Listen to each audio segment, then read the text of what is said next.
Test, test, test.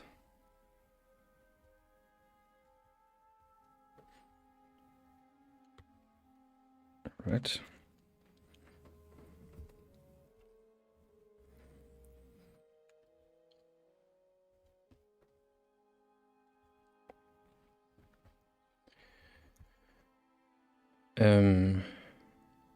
Should I play the game a bit?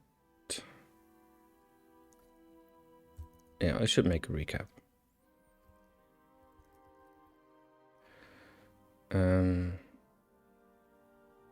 Make.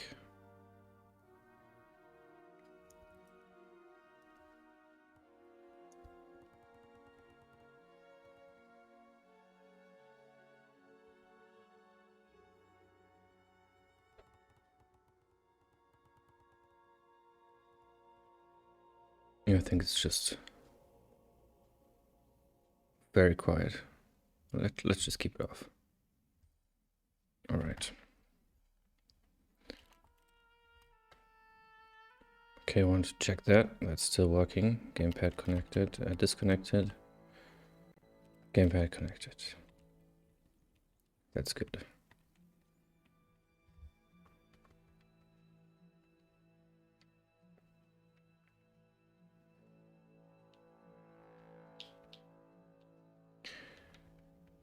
Yeah, so today I'll make a triage of all the tasks that are still open. Some of them are nice to haves, some of them are must haves, some of them would be extremely risky to attempt this close to release, and some are pretty benign. So yeah, that's what I'm going to do today. I'll, just like last time, I'll rate them by impact versus cost, and then make a timeline. I set a goal for myself to completely lock the game on Sunday, so that I don't do any changes on Monday and Tuesday, but only bug fixes and maybe tweaks. But I need that buffer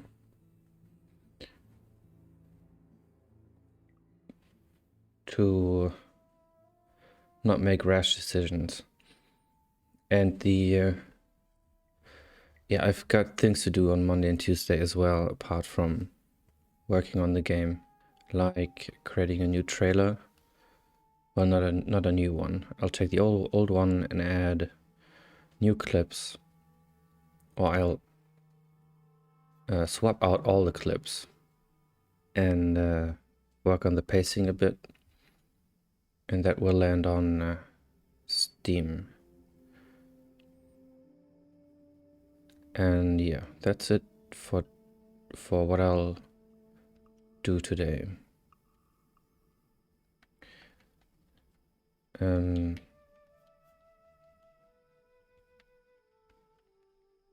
Yesterday I spent most of the day answering questions on Reddit and writing the post, of course, which took a while. And apart from that, I didn't do very much. It felt kind of lazy, but I was actually on Reddit most of the time. Yeah, I collected some. Yeah, I also created the clips for the Reddit post. And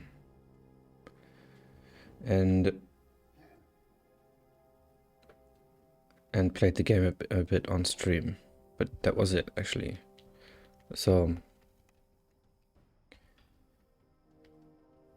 time is running out, and I have some ideas on how to make the gameplay better, mostly concerning the charms, but was also thinking, not just yesterday, but a couple of times over the last weeks, that a block ability would probably enhance the gameplay.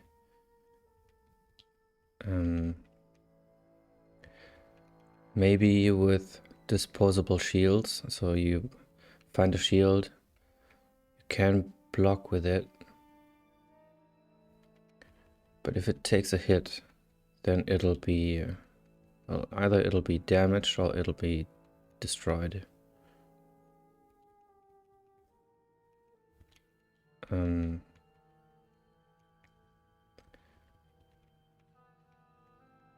So that would be a defensive move, because right now it's pretty much all offensive.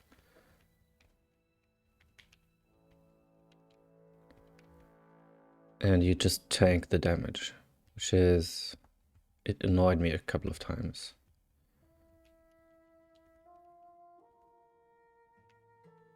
That you're just standing there hoping that the enemy has a low attack roll.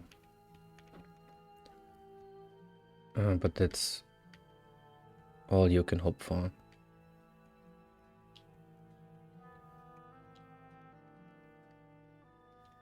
So yeah, a bit more agency would be nice. The blocking with shields shouldn't be too complex to implement, but of course it's the corner cases that get you.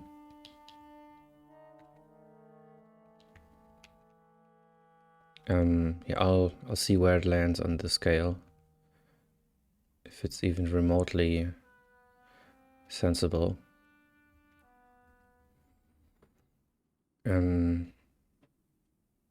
Yeah, one other task is working on the menu here.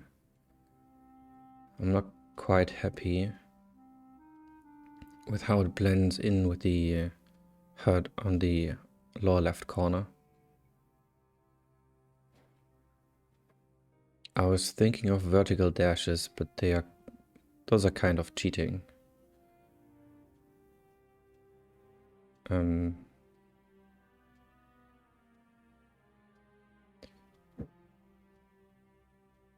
And I could move the status into the column on the left. But that would be pretty verbose. And you don't need to see your stats all the time, but it might actually help. So if you have, like me, strength 1 and defense 0, vitality 0, you should be looking for a defensive charm or a vitality charm. That's non-obvious if it's hidden in the status list here. Same for the experience.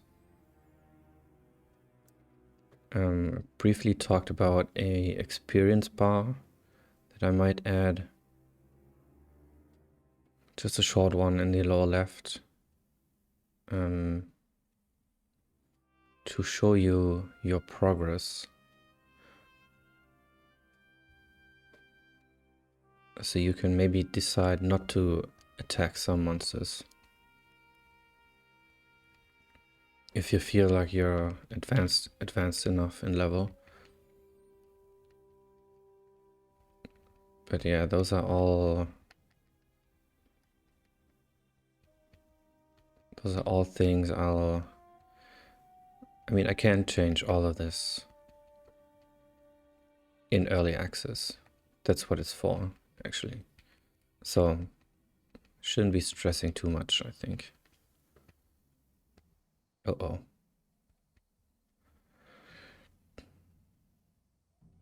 Okay. And there are some other ideas, like for example, in the latter half of the path, much more monsters spawn in, and they're also stronger. So they build kind of a progression wall where the game spikes in difficulty. Now I could either remove the scaling of the enemies at that point, or I could remove the spawning in of more monsters. So when I place the enemies statically in the world, I put in way too many. So when the run begins, I prune about half of them from the run, but I let more and more through the further you are into the path. So I could just have them all stay at the same level, but keep the scaling or remove the scaling and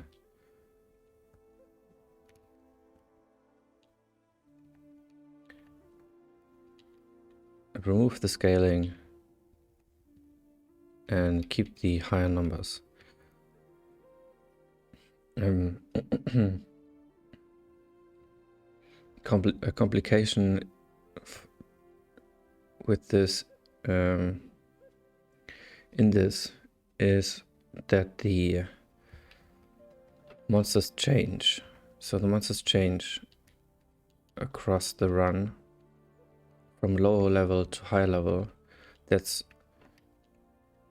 primarily just sprites and abilities, so they are not necessarily stronger.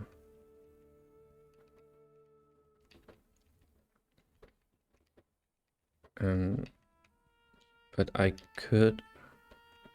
So currently they're all scaled using an algorithm, but I could also give the higher tier monsters just more health and attack.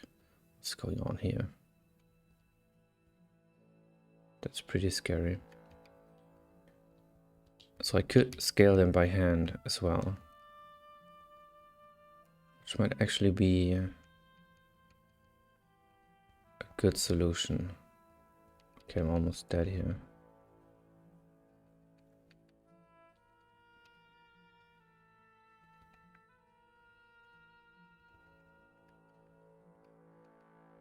I get the feeling it might be a bit too difficult still.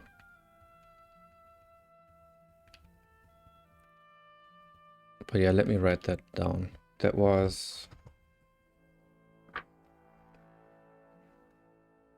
pen here.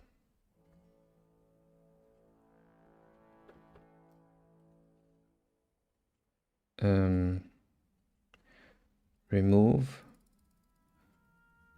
scaling algorithm for monsters.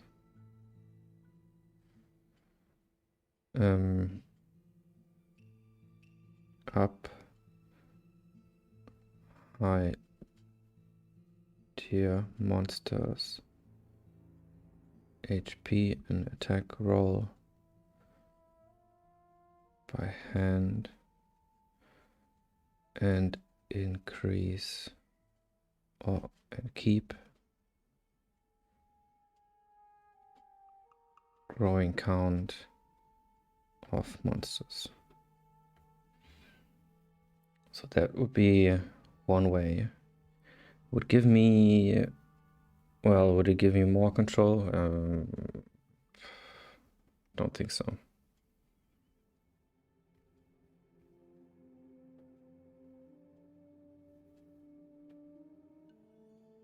But what I could do is make some monsters stronger and some weaker, which might actually be a good idea.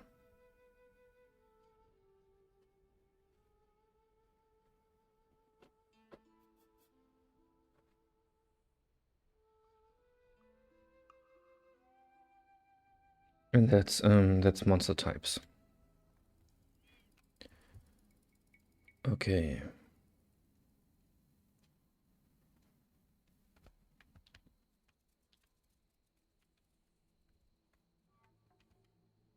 No potion. I was also thinking about making the furniture movable, but like the boulders.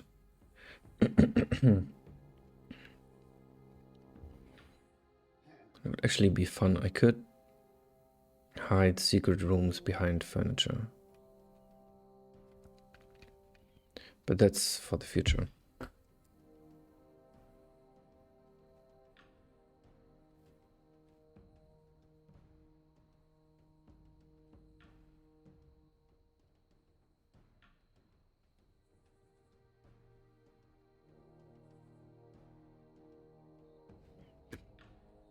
All right. And then a third thing. I think looking at this, I think I already changed the let's call it contrast. So in the Reddit thread and previously on YouTube, people said they didn't like the low contrast, which is of course the value of the background. And they might have a point in that it was too extreme. And I think I'll put it to exactly this value, which is 0.13 in RGB. That's where the low end of it's a high pass on the color on every pixel. The problem is my lighting is pretty convoluted. So if I change the low clamp, things become visible. If I lower it, then things become visible. So you can see much more of the lake here, of the ground of the lake than previously. And the whole picture is more lit. So I'll have to tweak the numbers. I have a color for darkness, a color for light, and I have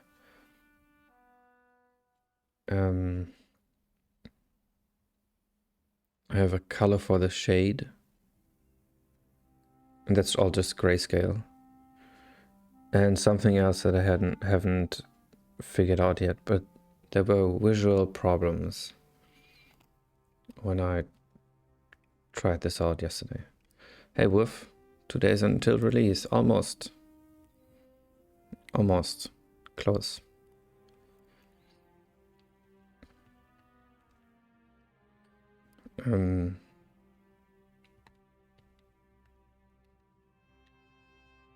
Yeah, so that's a headache.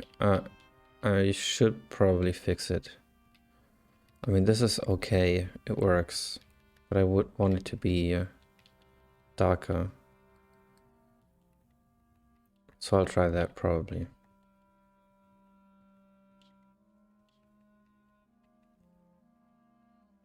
But on the other hand, imagine playing this on a Steam Deck in the park, in sunlight, of course in the shade under a tree. If I make this much darker, you'll probably won't be able to see anything. Also, I realized that my brightness control is totally bad.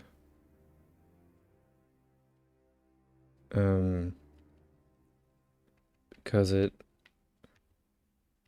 you look at the background, it doesn't change at all. It doesn't change the low clamp.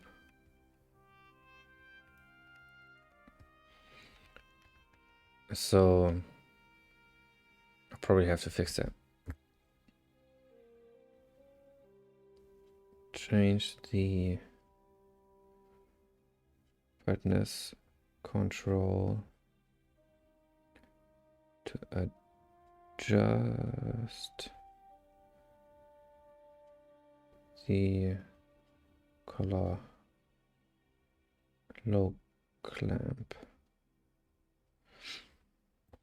If I was outside under a tree, I would not be playing on a Steam Deck, sorry. I would be enjoying nature. That's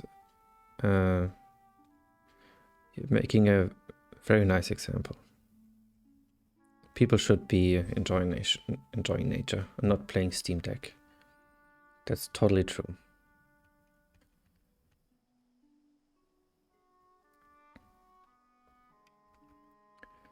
Totally true. But if someone forced you to play Steam Deck instead of enjoying nature, then it would be a problem.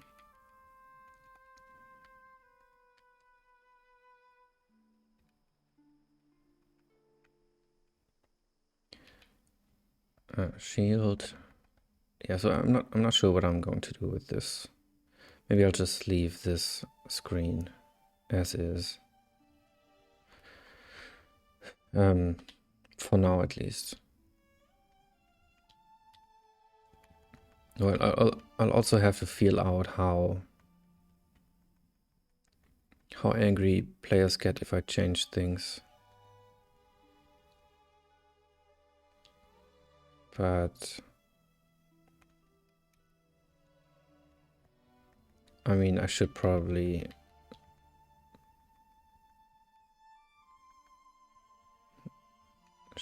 I shouldn't care too much, I think.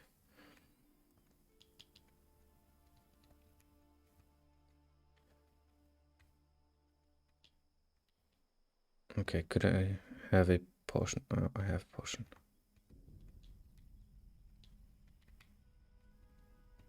And a medicine, maybe. Oh, I have medicine. Not paying attention. So yeah, another problem is getting lost. So you cannot autopilot the game right now. At least I can't. I get lost instantly. Might be because I'm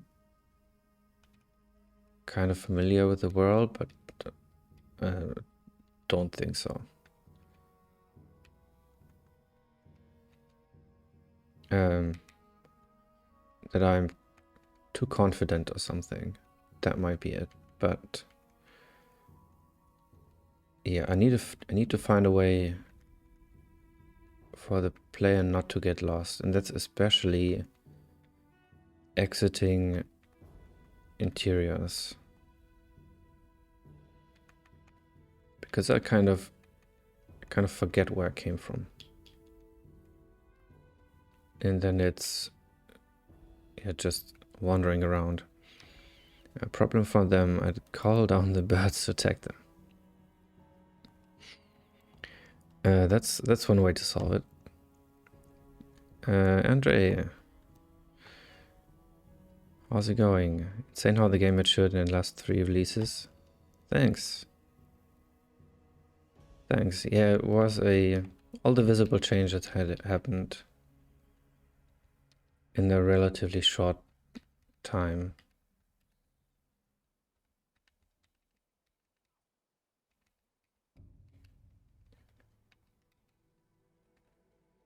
And yeah,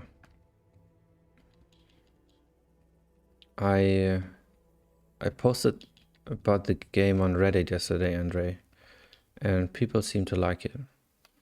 I posted on the Roguelike dev forums. Had a great time playing V18 yesterday. Thanks. How far did you get?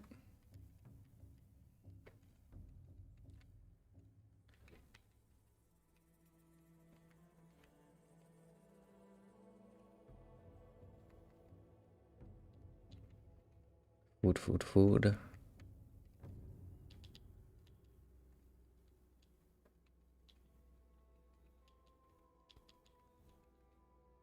Not much far. I kept being killed by skeletons. Oh, okay. Yeah, I'm having a hard time as well. And I'm lost again. Or is this the way? Don't think so. So there are some loops in the path that throw me off. But I mean, that's probably a good thing. Okay, I should fix that. Where am I? No bushes allowed underground.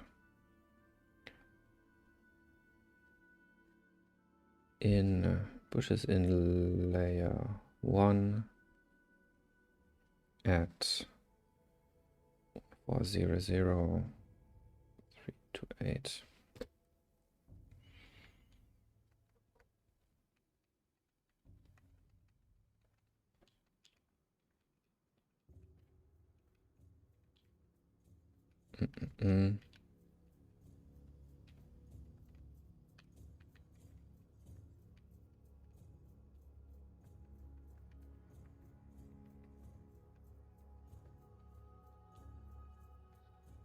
Is this a dead end going on?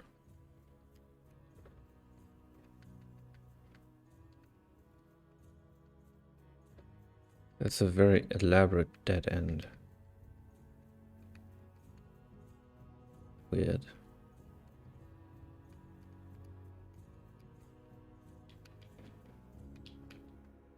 Am I not getting something?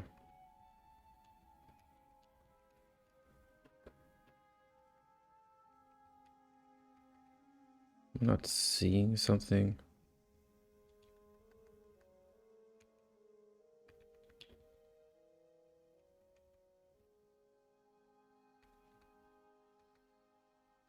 This is a bug.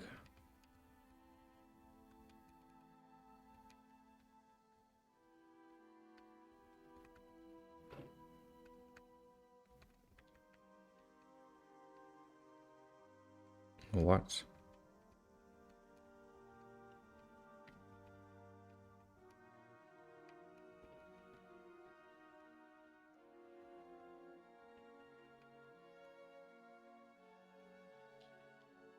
Okay, that's totally where I came from.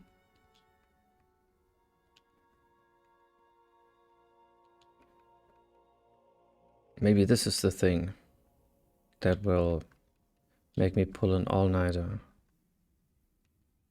Maybe I found it finally. That's all-nighter on Tuesday.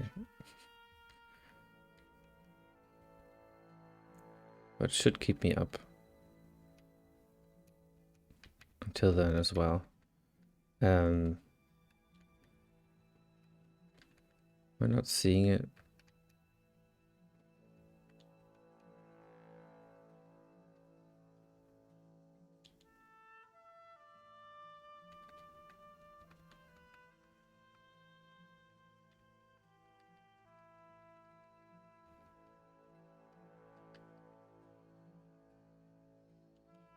Yeah, there might actually be a boundary without a staircase on it.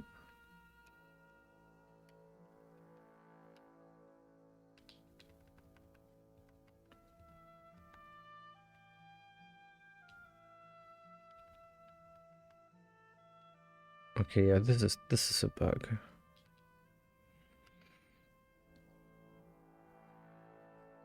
Let's note the seed number before I screw up. And then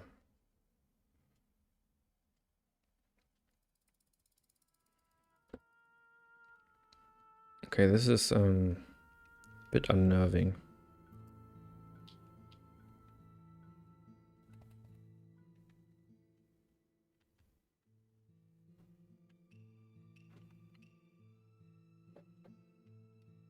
the hell? So this was collapsed. This was open. This was open.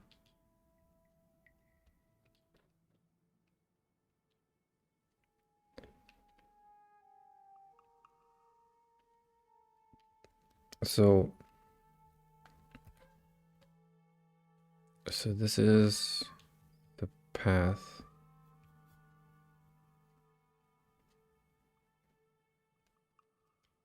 Wait. 12, 11, 12.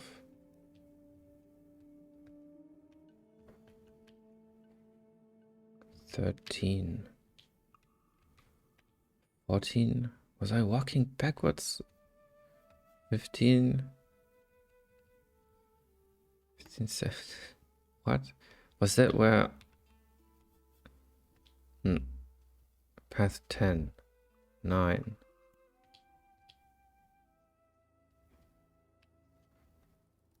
Okay, I'm totally confused now. 8.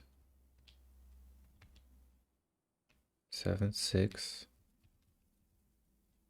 5, 4. 3, 2. 1, 0.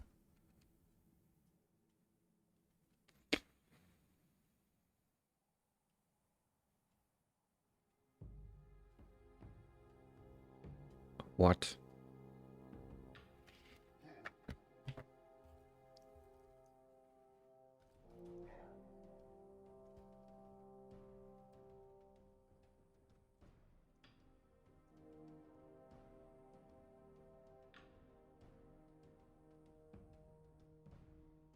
Well, it would be great if I could load the seed.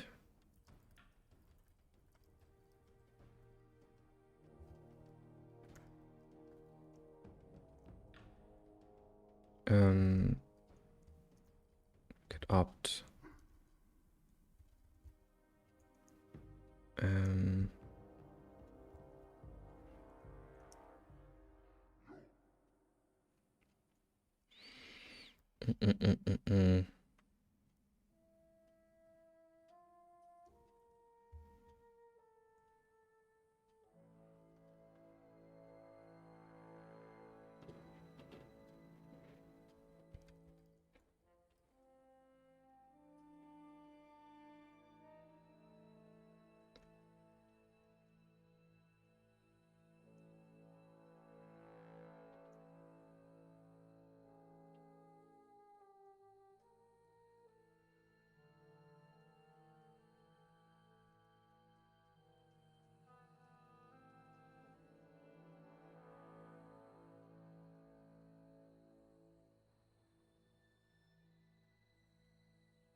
User provided.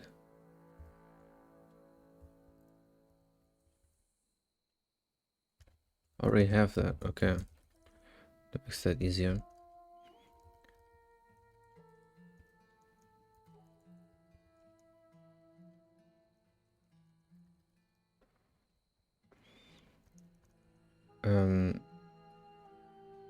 If the seed is not 0, turn you seed.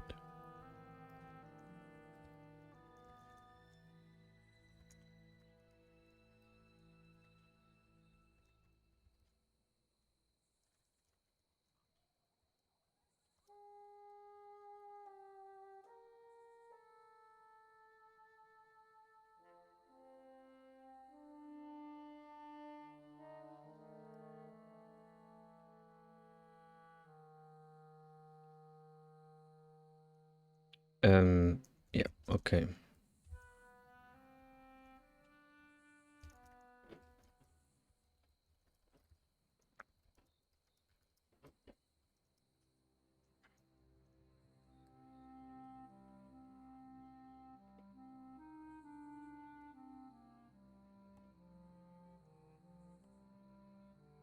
That's better.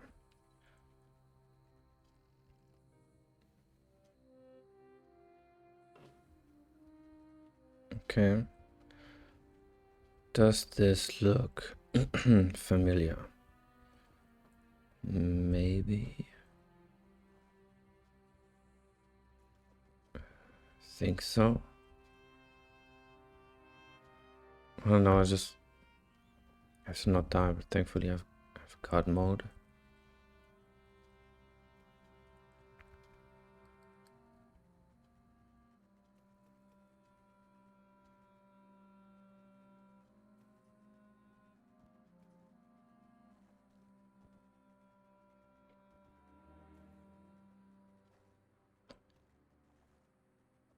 I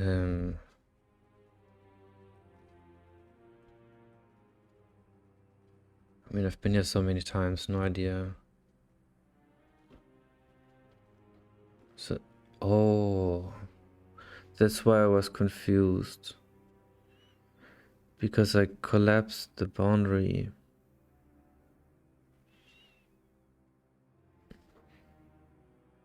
I thought it was a bug, but it's a feature.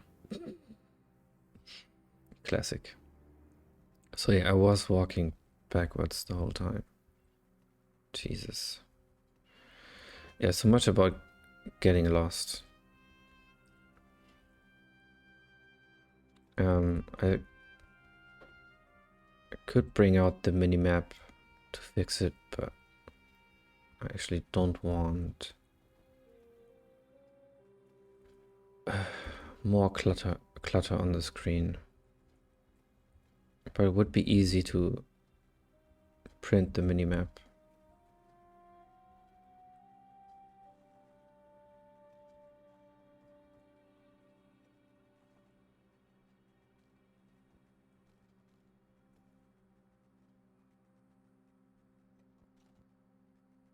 Maybe that's what I should do.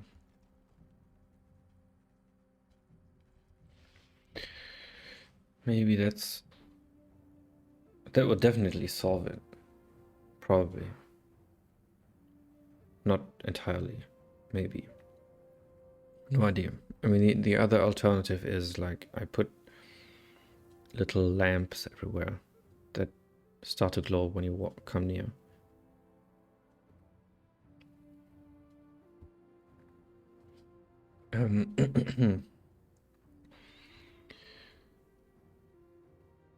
Or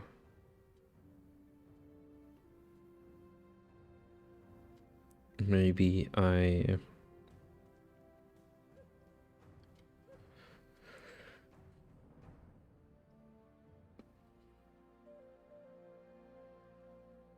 could. So I have the idea for all the critter particles.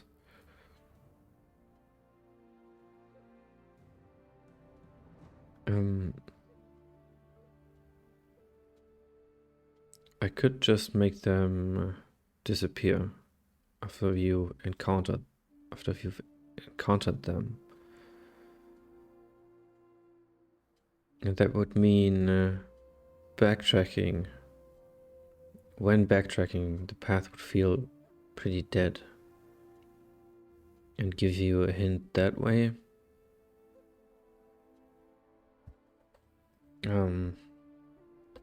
Or a stupid minimap, but I don't like minimaps.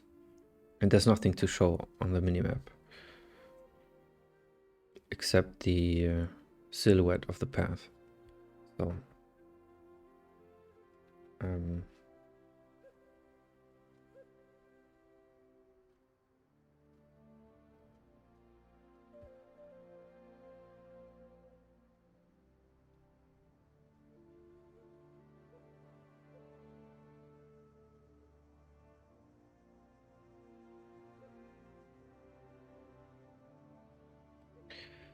yeah, so the critter particles would actually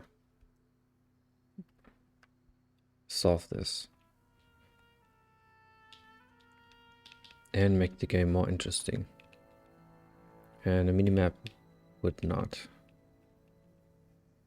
make the game more interesting. Probably on the contrary.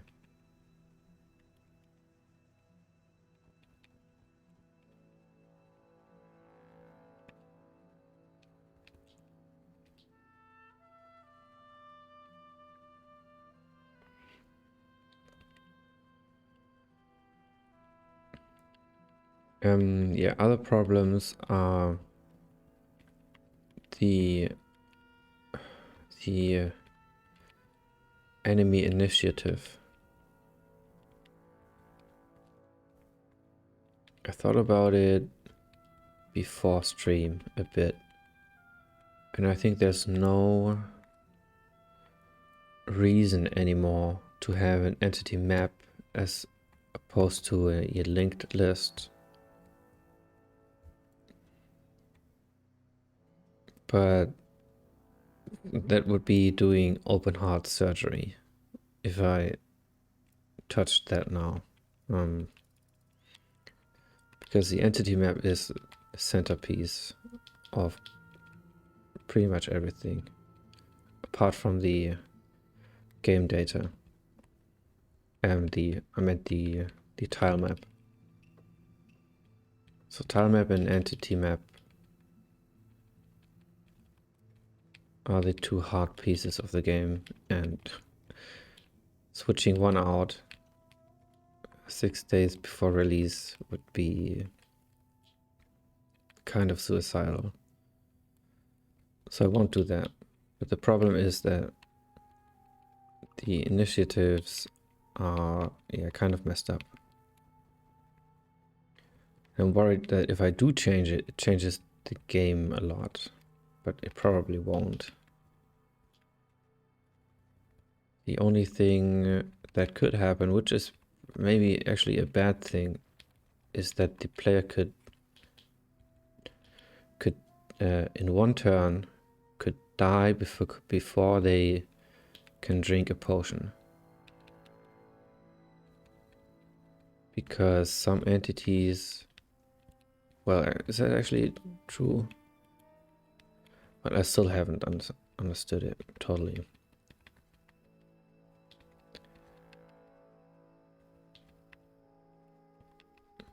How the initiatives should work.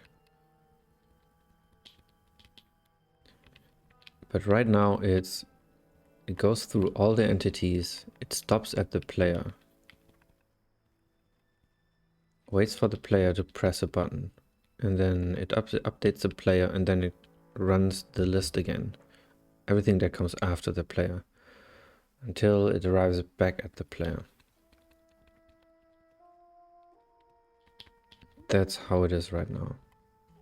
And everything is ordered by physical location, which that is the problem, I think.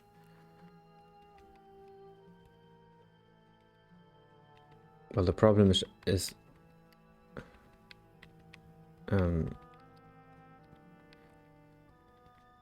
why don't they sometimes wake up?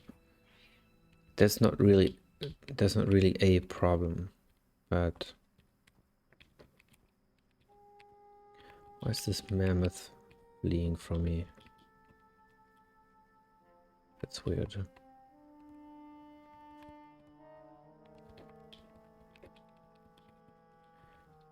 Yeah, maybe I'm overthinking it.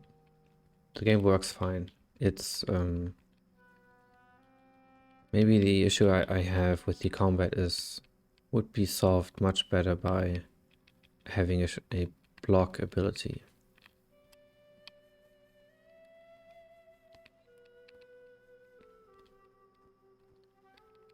Yeah, so why do they not wake up? Okay,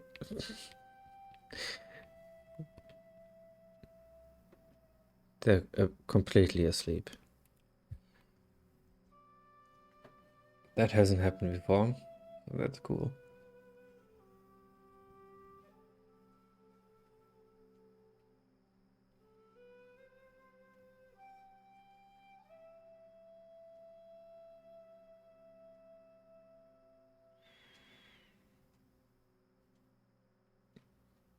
Why are they asleep? And why did the mammoth run away from me? That... Well, I mean, that actually sounds really bad.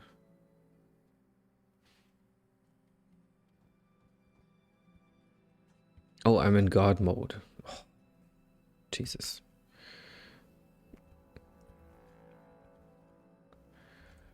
think I need a couple of days off. Inventory full. Not now, but sometime. I'm in too deep.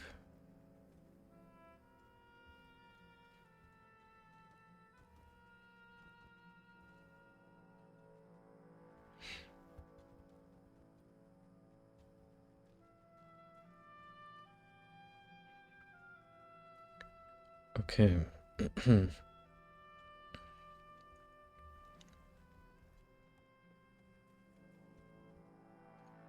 Well, actually, I'm at 50%. I should finish this run. This run is going pretty well.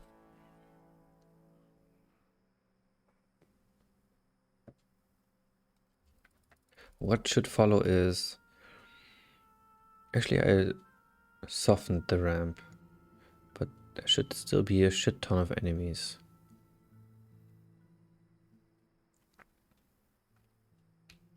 I don't have a weapon, so that's bad. But that is... let's drop this. Let's drop the key when he needs that. Potion health, that's bad. Well, maybe that's okay. Okay, I have one potion. That's not good. I've been running past everything. I have 5 food, which is very good.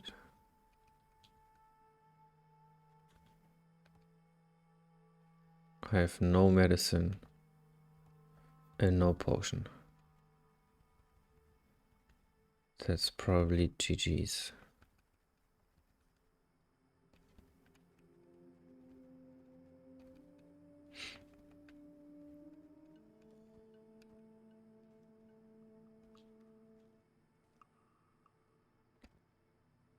That was good. Okay, I have enough food.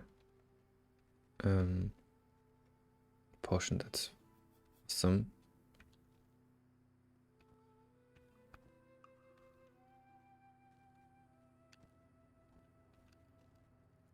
Okay, I think I'm getting lucky. These hits. I was not sure if I still have the randomized enemy health. It might be helping me. Oh, Jesus, that was a heavy hit. That one as well. Oh.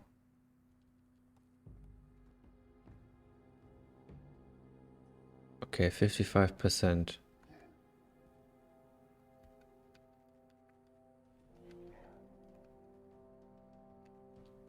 I think we're in...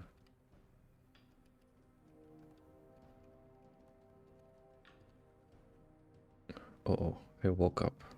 There's no boulders here. I'm kind of screwed. Okay.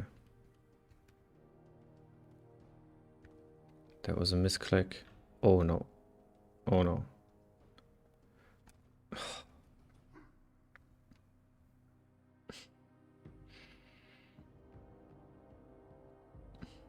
I tapped wait on accident.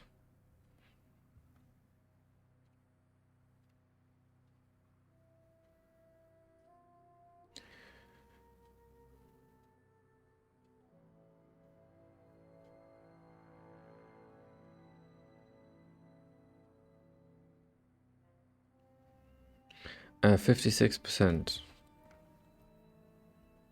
Okay.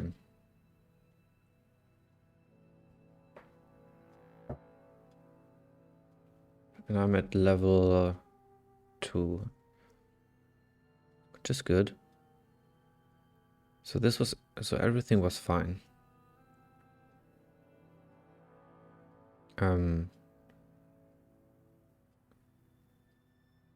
Could have been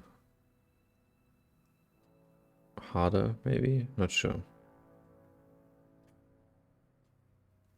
was pretty hard. Became less hard in the second quarter. But then ramped up again. Okay, let's rate this. Did I add something? Not really. Okay. Find out why the southeast doesn't get enough runs. That is important, and that is probably not that costly. Solve the getting lost problem. That is important and probably costly. But that goes 1-in-1 with the critters. Where are they?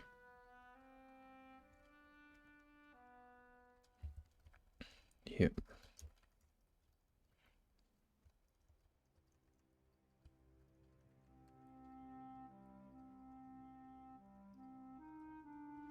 So add a stat buff. Add stat buff potions to the second part of the run. It's... Well, I think it's kind of important. But how important? Okay, let's make this 1 to 3.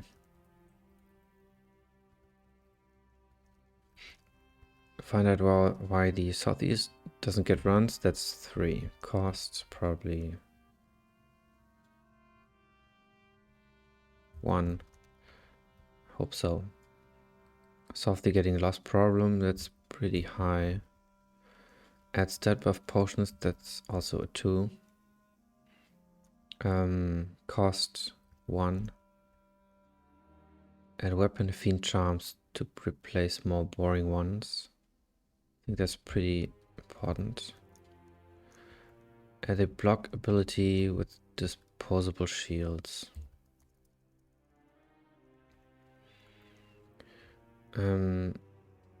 That might be important, I'm not sure. Let's give it a 1. And a 2. Maybe turn charms into gloves, shoes and rings.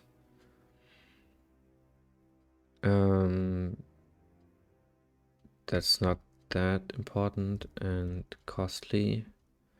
Give a higher level enemy a stun ability. That's pretty good. Costs practically nothing. Reduce the view radius when being blinded. Pretty important. No effort. Shuffle the turn initiative if possible. Don't tear out the EMP.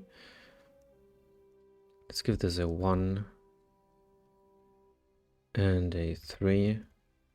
Make deer run away from the hero by default.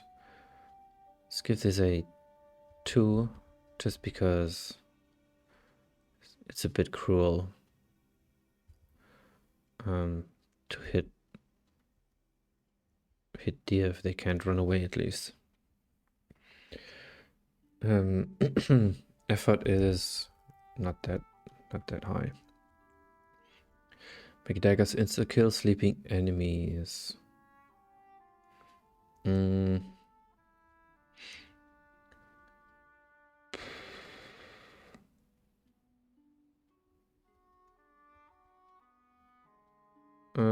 Not that good of an idea. But maybe give daggers a chance to crit for double damage. That could be good. Fixed lighting with 0.13 color ramp. That's 3 and that's 3. Oh, let's give it 2. Range inventory. Stats screen better. It's 1 and 2. Add elapse time to the final screen. It's 1 and 1. Don't spawn that many monsters in the latter path or remove their scaling. So let's put in what I had here. Remove scaling.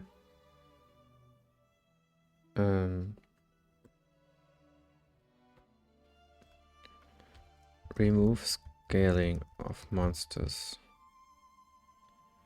but increase. Well, I don't actually kind of need the scaling.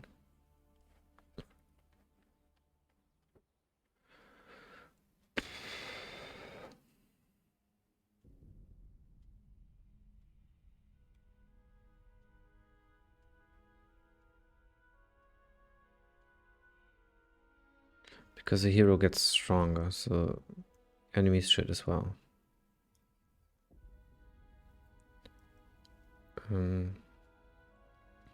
But it would be so much cleaner. Remove scaling of monsters and increase HP AT of higher tier monsters. And also remove the keep the growing count. Fire monsters keep their increase in numbers. Remove scaling of monsters and increase HP higher tiered monsters keep their increase in numbers. So that would be good to try out. Effort is actually minimal. Find out why supply spawns are so unpredictable. Let's give that a 2 and a 2. Finish the run, of course. App mode fades and UI polish. Okay, UI polish is kind of done. App mode fades. That's actually pretty. Yeah, that should be kind of important. Clean up world tiles.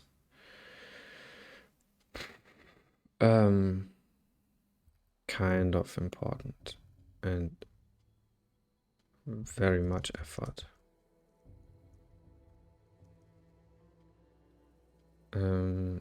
Yeah, that's it.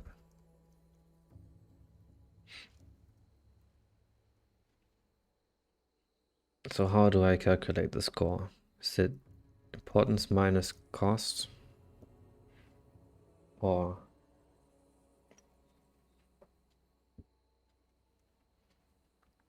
I think so.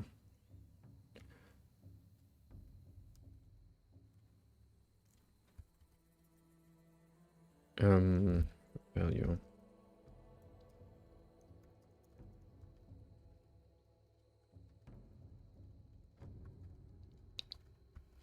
Oh, I should call it score. Finish the run. I mean, that's pretty fucking important. Okay, score. This is a 2. 1, 1, 1. Minus 1. Great.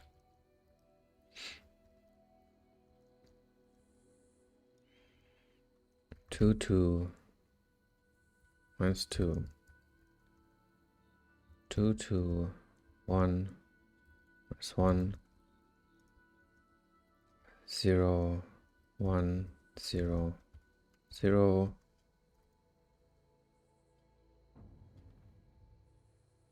Minus 1. Minus 2. Okay. A lot of 2s. That's bad.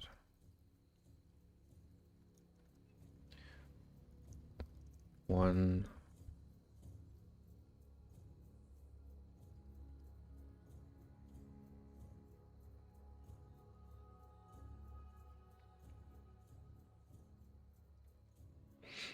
Okay. Let's sort them in the tiers. Find out why Southeast doesn't get runs. Give a higher level. Yeah, maybe they have dependencies. I should check that.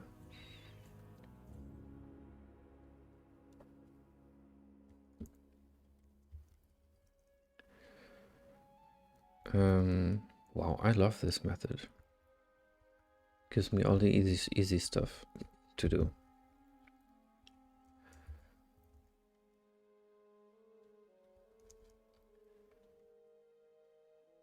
Okay, reduce the view radius, being blinded, make deer run away. Concede dependencies here. Solve the getting lost problem, add stat buff potions, fix lighting, remove scaling. Yeah, maybe this should actually be the first one. Hey Ethan, how's it going? How's work? Hope not too stressful.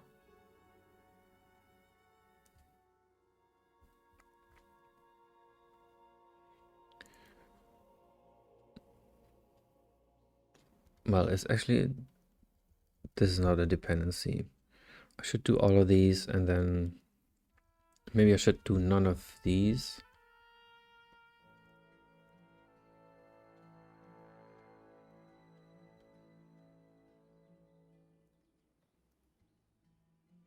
And elapsed time, find out why supply spawns.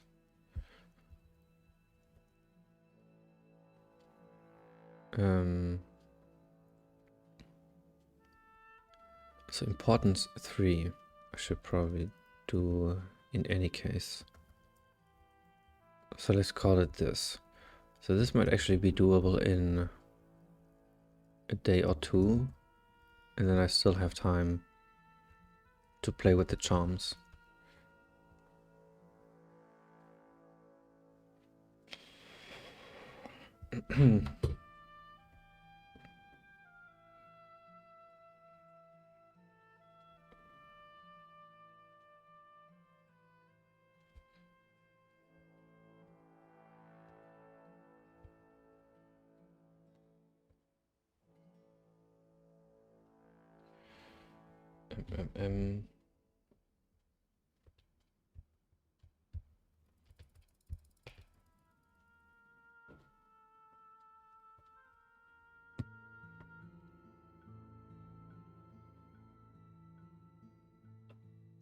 Okay, I mean, let's just start then.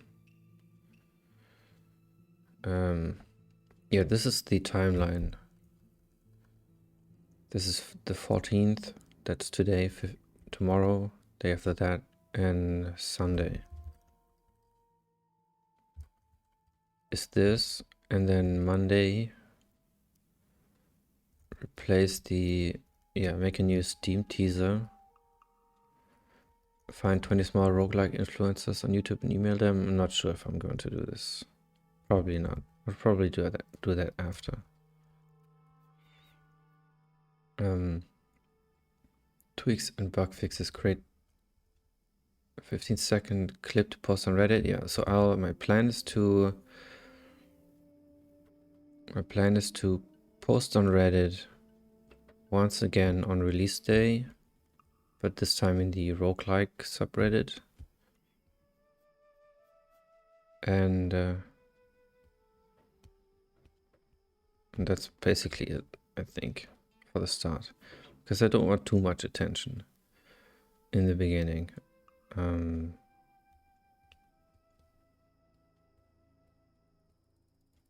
Because I kind of feel the stress already.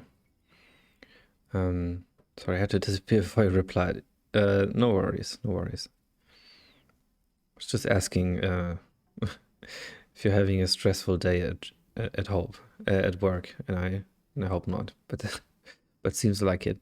Yeah, I'm fine. I was a bit stressed with all the attention I got from Reddit, but I mean, I'll get used to it. AWS is a nightmare. Oh Jesus, yeah. Yeah, 336. That's all. That's 100 nearly 140 since yesterday from Reddit.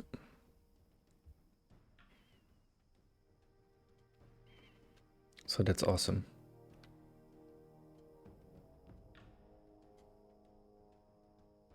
That's pretty awesome.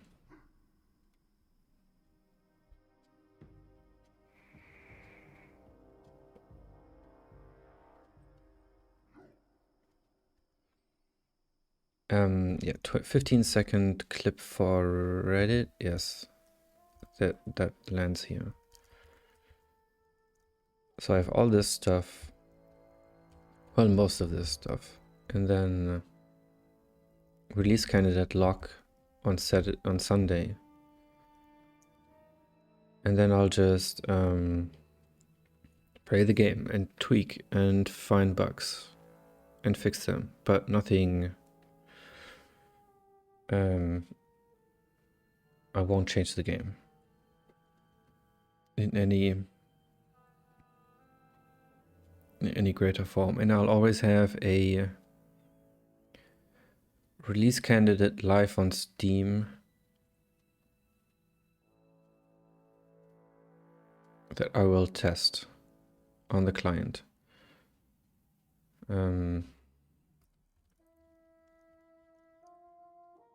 So that it's pretty hard to change things. Test on Steam client exclusively, and I should also probably do this on Windows. So I'll be streaming on Windows these days. Nervous for the early access release? Not for the, well, I'm not really nervous for the release, but for the attention, if that makes sense. But yeah. Normally I'm not, but with the attention on Reddit yesterday, it's living up to expectations, I guess. Well, the people haven't played it, so that's what I'm nervous about.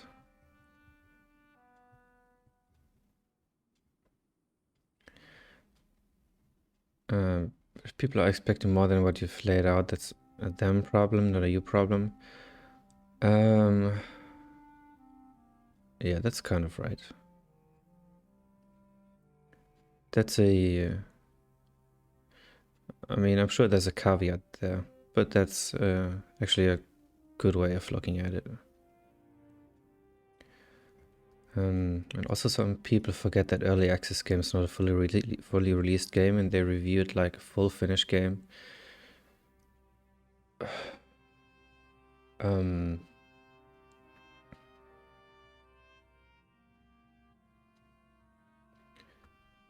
Yeah, I mean that's just how it is.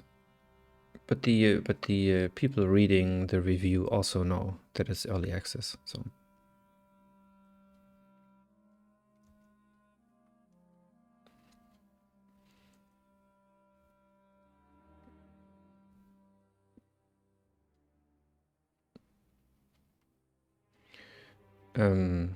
Yeah, but I'm not that worried about reviews. More worried about the overall sentiment, if that makes sense. Because everyone has their own opinion, and of course I can't satisfy everybody. But if the overall mood of the players is good, then I'm happy. And everyone has the right to wrong opinions, sure, that as well. But yeah, I mean, it's some people just might not like the aesthetic, and that's totally fine. But also those are probably not the people that go on Reddit and post about it on Steam. But yeah, we'll see. I think people have expectations, from what I gathered on Reddit yesterday. But I also think that they know that it's early access, so they are cautiously hopeful, which is perfect.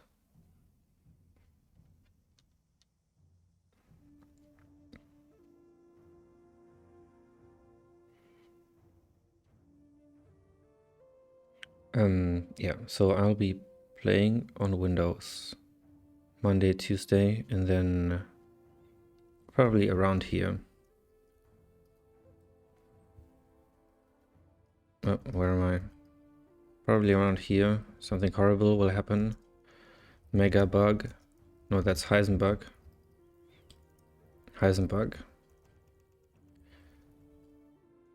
And and I'll be up all night and fix it, and then I'll release it the next day. That's how it'll go, probably. Actually, the highest bug could appear anywhere here, or 3 of them could appear. We'll see. Hopefully not, of course.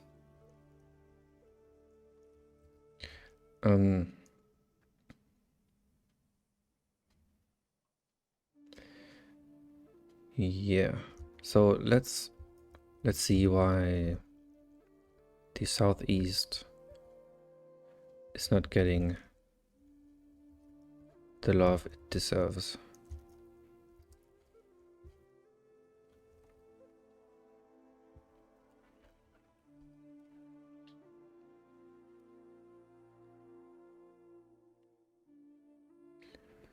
And with that I mean this region. It is mapped, it has patches, but I think the problem, yeah, don't be confused by this white color. It's actually just something I left in. But I think the problem is there's a, yes, you can see there are no connections here. And the whole area is kind of walled off. There's no connection here. There's one there. There's one here. And then there's nothing. Nothing, nothing, nothing. And then there's a bridge. Here's a bridge. Here's one. Here's a... What are these bridges? Yeah. Here's a bridge and there's a bridge. So there's a lot of... It's missing a lot of connections. I think that's why you don't land down here as often. But how do I fix that?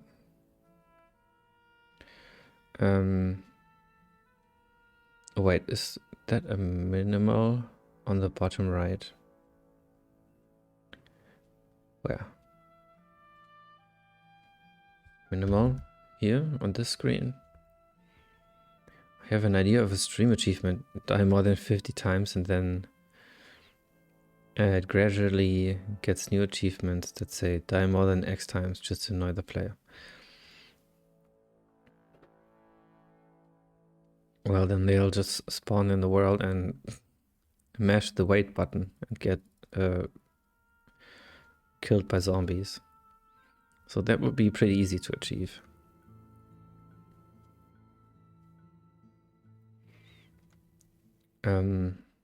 Wait, is that a minimal on the bottom right? Or what did you mean? I'm quite sure where you saw that. Minimap. Oh, minimap. Yeah. That's just for the editor. Sorry, laptop corrected the word. Yeah, sure. That's what I would say. Yeah, it's a minimap for the editor.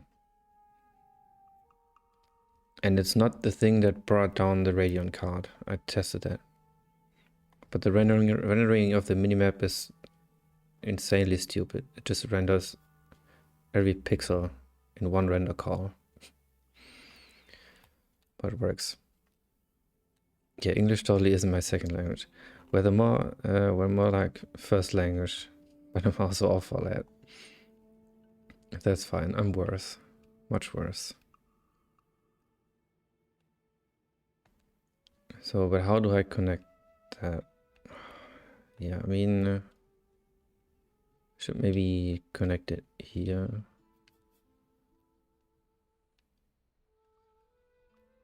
If I could.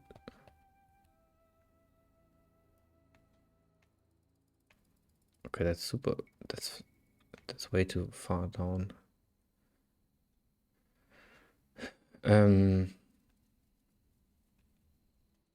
So yeah, this is editing the world, which is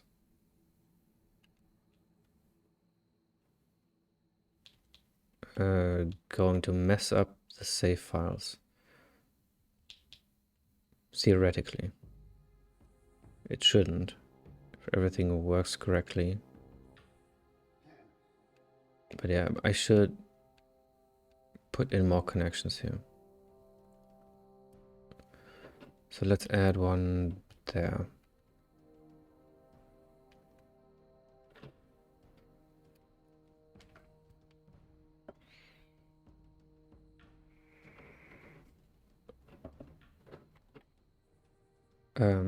After I come back from the bathroom real quick.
Do I have...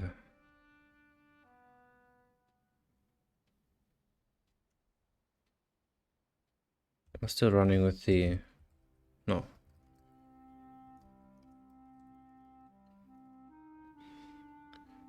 New game.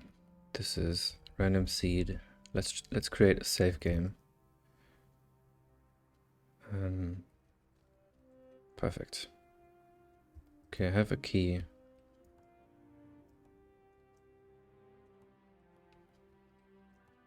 And then let's rename this save v18.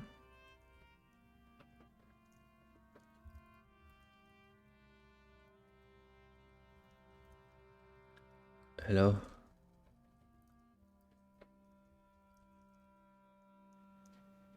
Save.18 or something.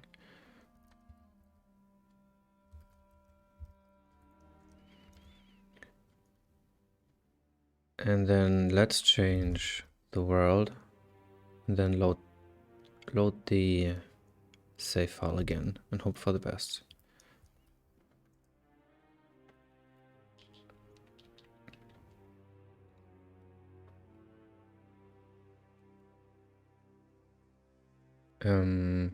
Where is it? Oh, it's here. Okay, so I want jungle.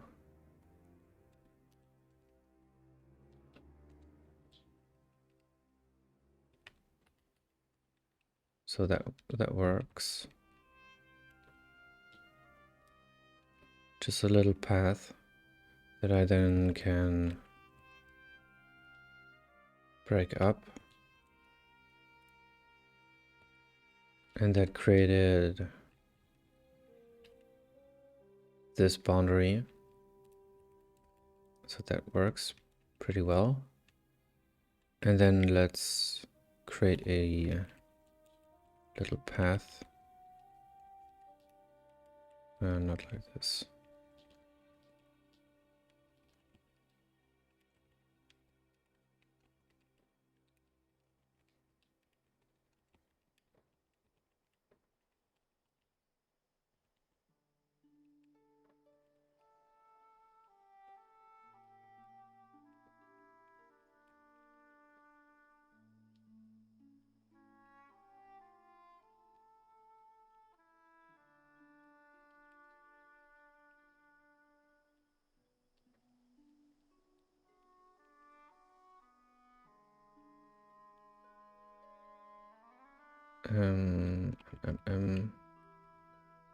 That's not working.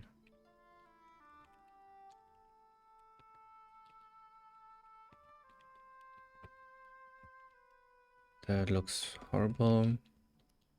Okay, that's not bad.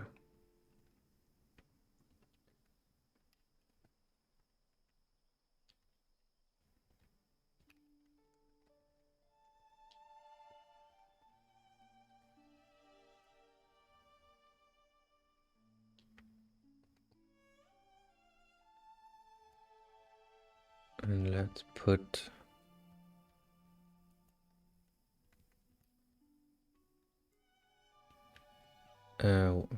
what?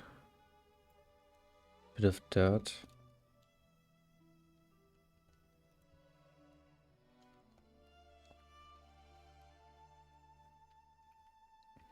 In there.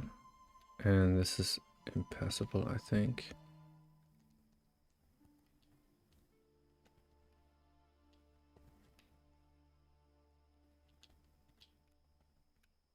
What is this?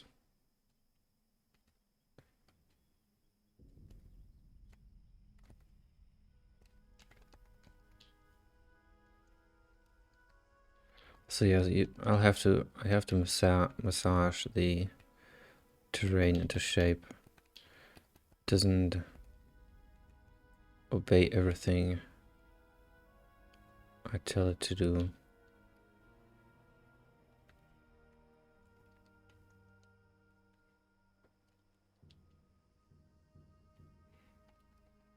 Okay, and then this is a pretty large patch. I can, but I don't want. Oh, okay, this is problematic now. So this needs to go. It needs to be more like this. And this more like that. And let's collapse this as well.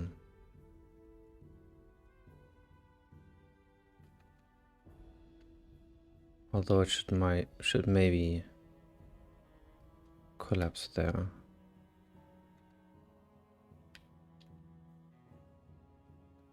Yeah.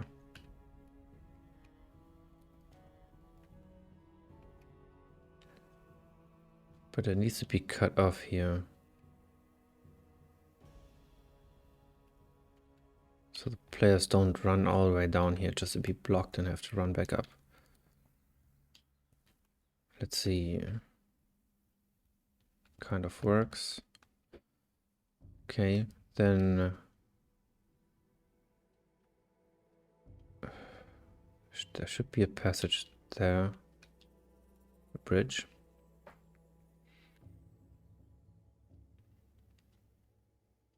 And there should be a bridge here as well. So let's build bridges.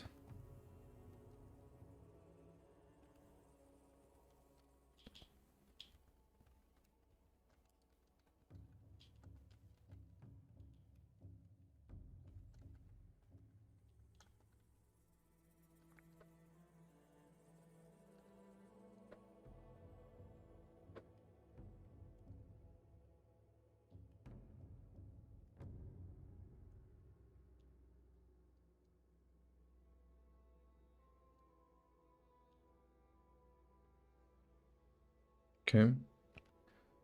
There's a nice point to cut.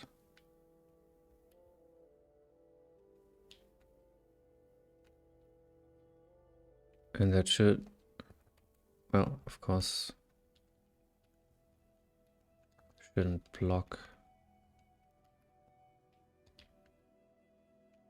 the path here.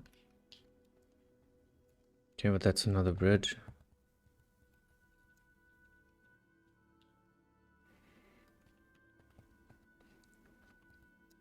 And then let's put one in here.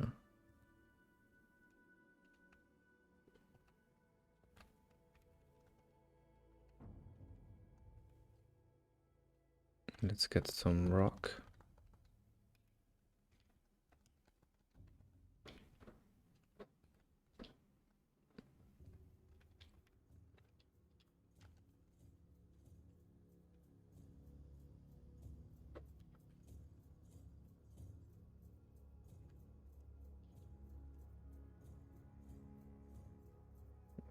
Why are these gray?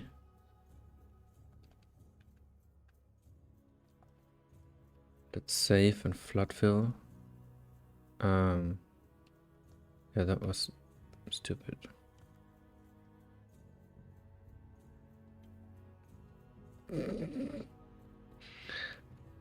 It's creating 1 million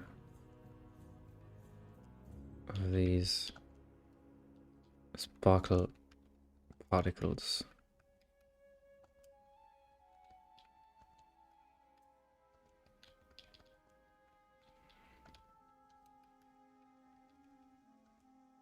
Okay, saved it. So no flood filling. But I should make these green. These leaves. Anyways. I just need to raise this. Remove all the stuff there. And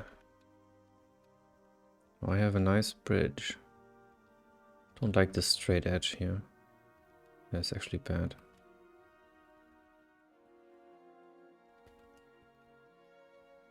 But don't like that as well. Would you ever have Easter eggs in the game? I think I asked this before. It depends on the Easter egg. But yeah, I'm all for secrets. The more secrets, the better. If they have gameplay value or not, that's... I mean, it's a plus if they have, but I'm all for secrets.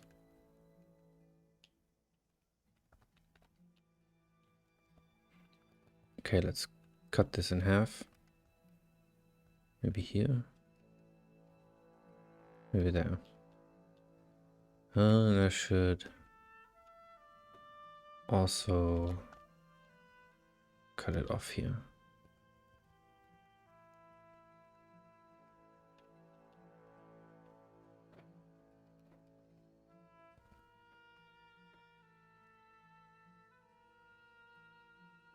Okay, that's another bridge.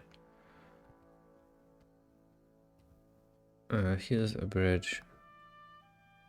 There's a bridge. There's a bridge. There's no bridge here. In this long arc, which I really like. Maybe I should give this a special meaning. Should have like notes that sprinkle some quotes from video games or movies. You mean satire? There's one VR game where you can read notes, and each letter at the start of this paragraph is a vertically aligned spelling out a swear word. That's funny. That's actually funny.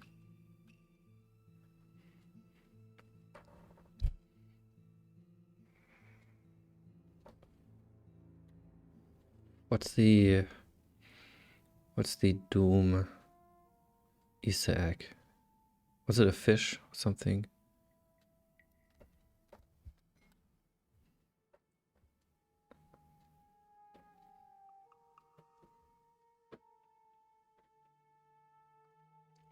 It's some kind of a fish. Let me look it up. Actually, I can do that here.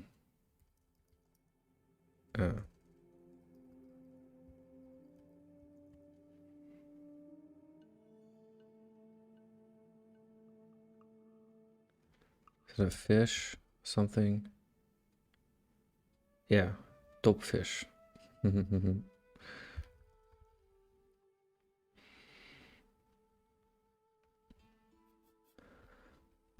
That's the dopefish. That was in the Dooms.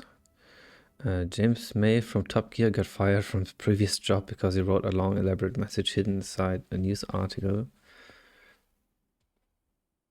that he was surprised someone found, even after getting it reviewed prior to publication. That's funny.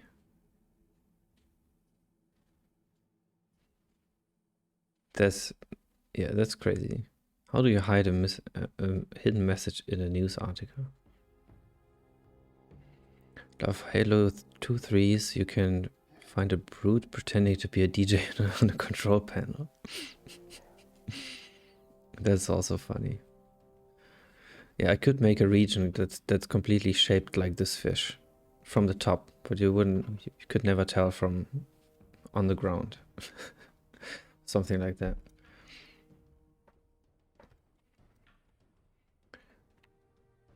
Okay, another bridge. But I like this island. This what's that? Little shore thing. So don't want to destroy it. But what do I do? Maybe that isn't connected. And where does this? Yeah, that's actually not the region anymore.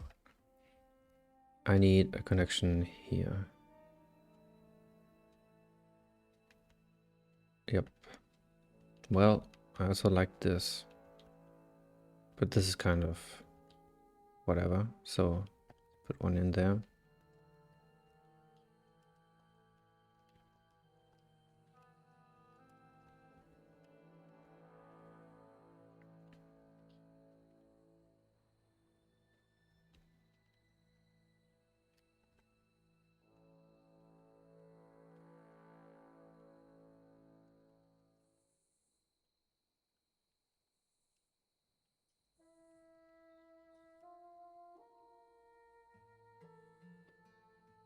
Okay.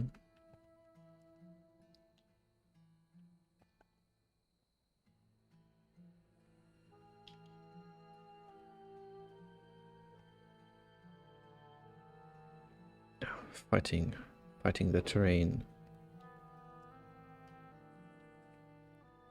And this one.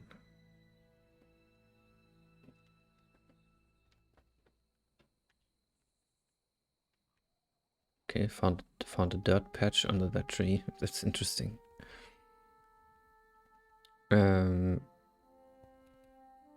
So let's add a boundary there and here. And here maybe. That should work. Steps.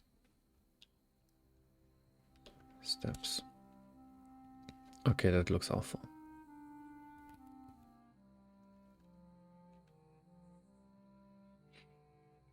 I have those little white flowers spell something out. Those are particle emitters. They disappear in the game. They make these water ripples.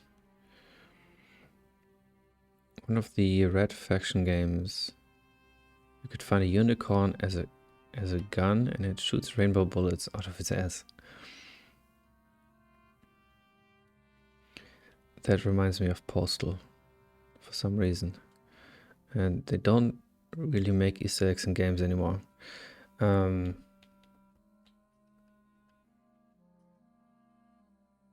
Yeah, I wonder what happened.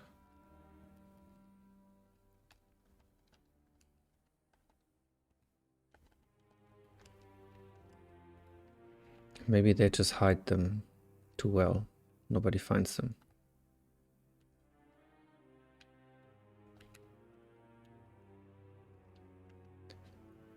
Okay, maybe like that.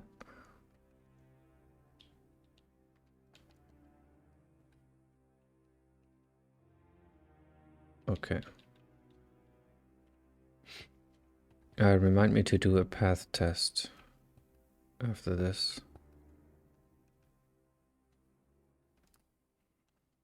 Okay, this is well connected, and then this is out of bounds, out of bounds, out of bounds, out of bounds, out of bounds.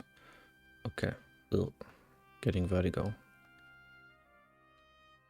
So I have a few more connections.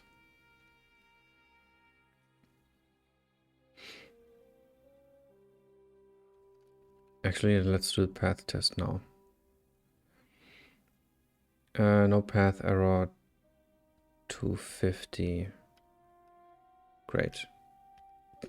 That's what I just did. Okay, I cannot find the path. Oh yeah, sure. There's no way to cross this. That's totally true. Thank God I added this testing thing.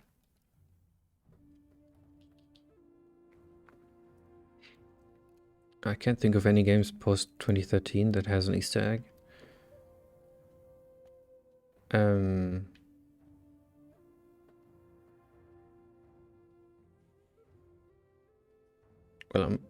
Well, I was about to say Skyrim, but Skyrim is 2012, no?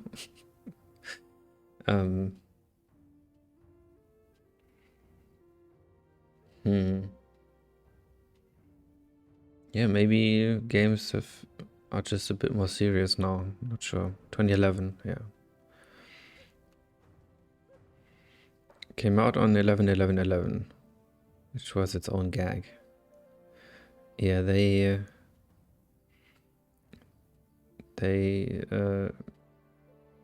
surely did good with that one. I had it as an early Christmas gift from my parents. That's nice. Yeah, I also remember sitting in my bed with on my laptop, playing it, I think a bit after release. And I built myself a little table with a board and a couple of books that I put the laptop on. And then I sat in bed and played it. Those were the times, yeah. Oblivion on my 360 with Wham's Last Christmas in the background for me was peak childhood. That sounds amazing. That sounds so nostalgic.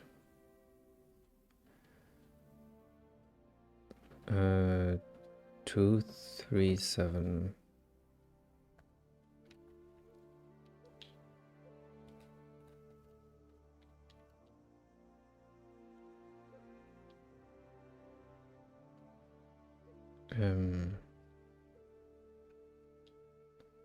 What is your problem, sir?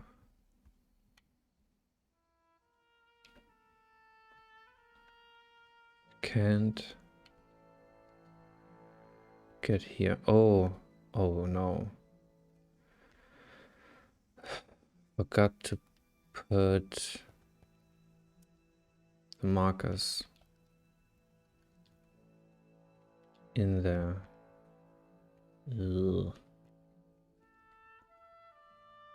That should work.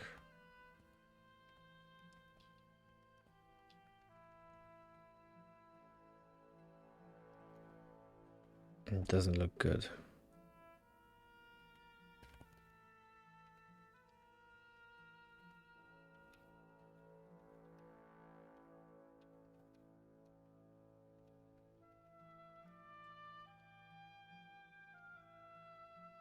That's kind of better.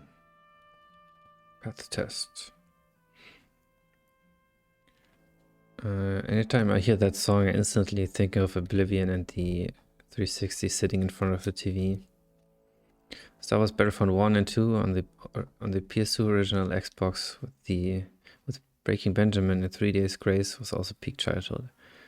I also associate music with video games. Okay, crazy.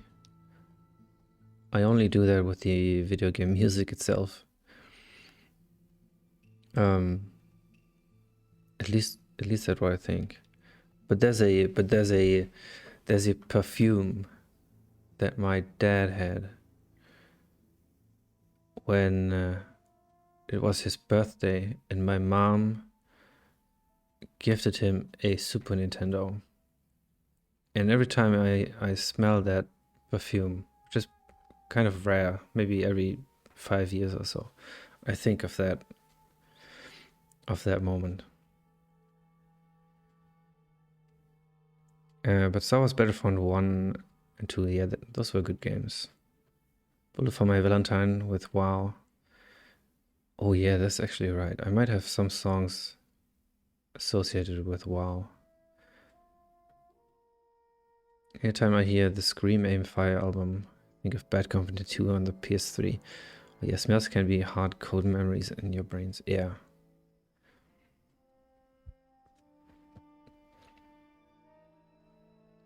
Path test. Bad position. What does that mean? Oh, I know what it means.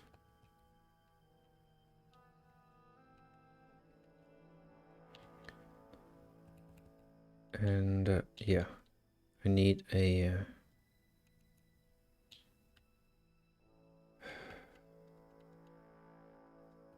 marker there.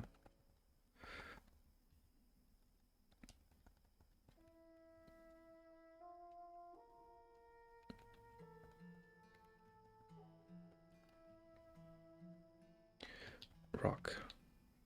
And then patch. First time playing a monster. Trying a monster was when I was playing GTA 4. I was not old enough for neither. I was 9.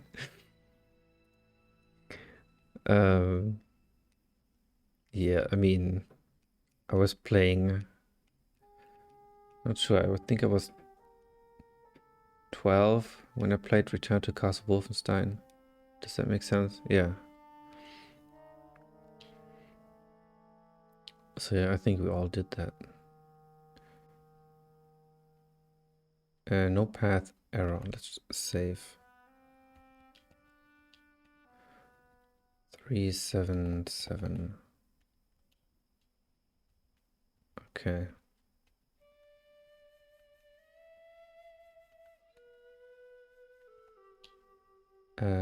Yeah, that's not passable. It's not traversable. Okay. That should be.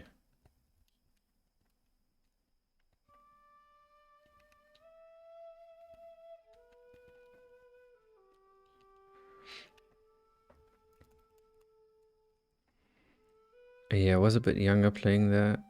My dad still plays it now ever since he got it all those years ago.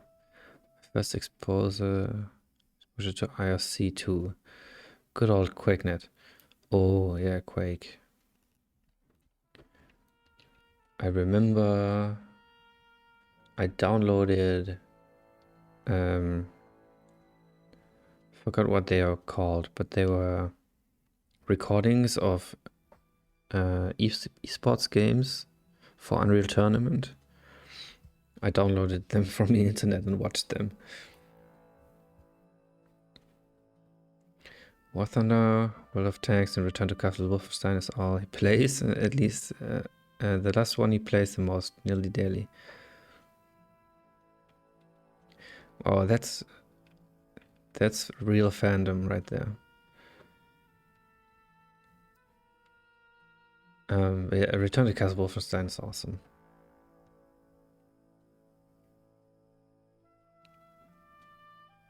Wait, did it throw the same arrow?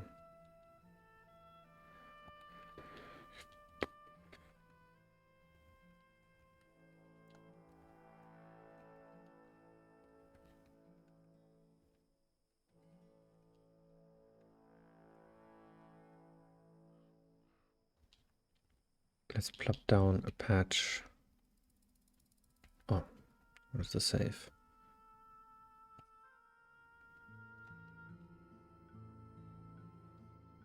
Yeah, me and my buddy used to play CS Source and watch some of the esports streams, and we played TF2 a lot. I think TF2 is my second most played game after Skyrim. Skyrim across the years on different consoles, PCs easily over 10k hours. TF2 has 5k, know that. Those are pretty big numbers, yeah. I don't even remember that. How long I played in World of Warcraft. But it was,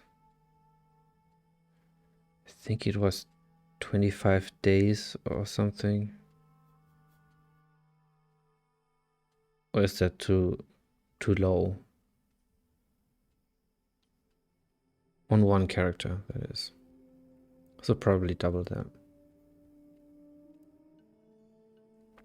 So those are rookie numbers, for sure, I guess.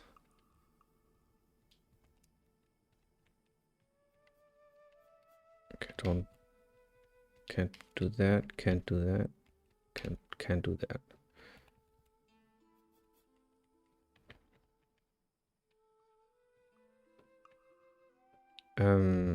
Wow, what is this patch? It's really bad.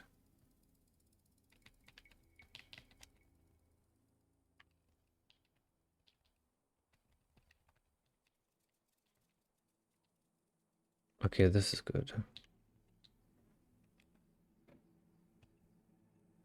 And then, and this is getting more and more time consuming, but I think that's how it goes. Didn't touch grass much as a child unless it was to play rugby. Yeah, me neither. Test okay. Awesome. So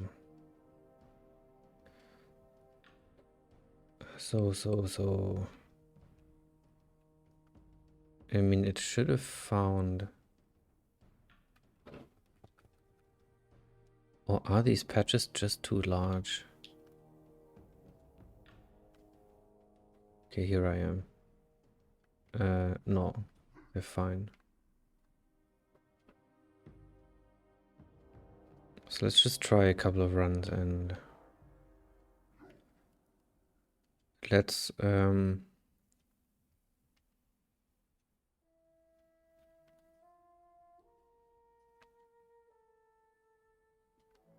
what should the test be? So I want to start a game and I want to land in the southeast at least once.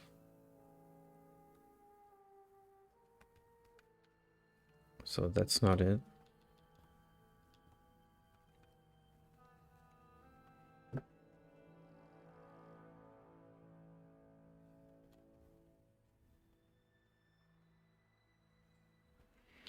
I'm still wondering if it's my controller or if the game has a bug. Sometimes the X is sticky. Okay, that's also not the right region.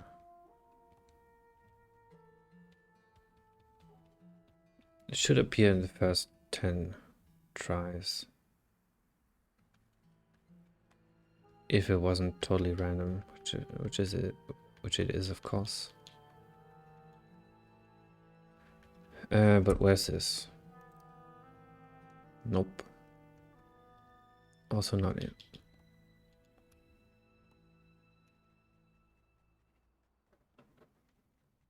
Did I suggest before about adding audio controls in the main menu prior to continuing the game?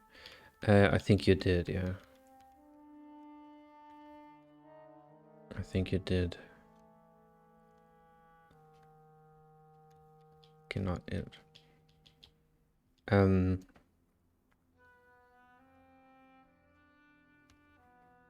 Not sure why I haven't got to it.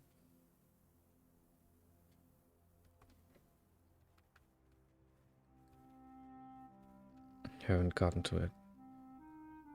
But yeah, that's a good idea probably. Oh, I think I am in the southeast. Yes. Okay, let's call this successful.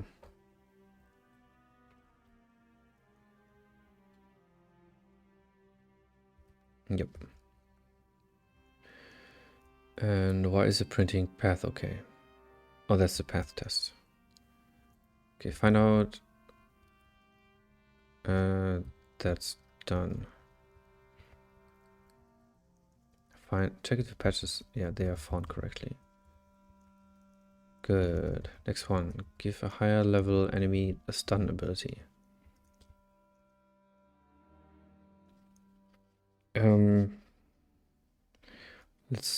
Let's look at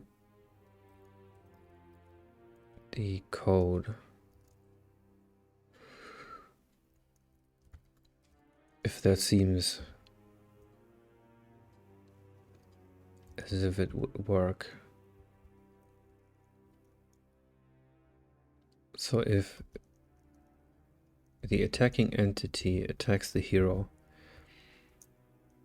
and the hero's saving throw is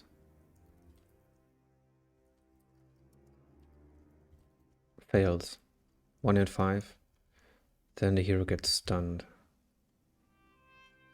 Screen flashes red. It says stunned by hero. That's probably not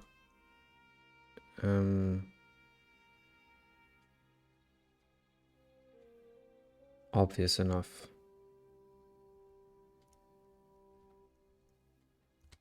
Should maybe flash white.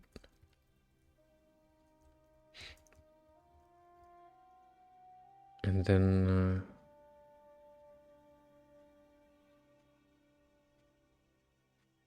let's add the add options to main menu.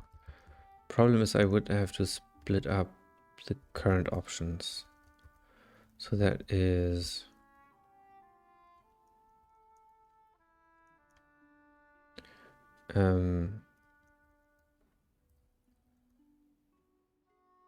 so it's, what is the importance for launch? Between 1 and 2. Wait, that's the score. Importance. I'm pretty sure people will complain if I don't do that. If I don't add it. So let's say 2. Cost is also 2. So somewhere in the 0 area. Give a higher level enemy a stun ability. Still there? Okay, externals. And then let's give it to the troll. Stun.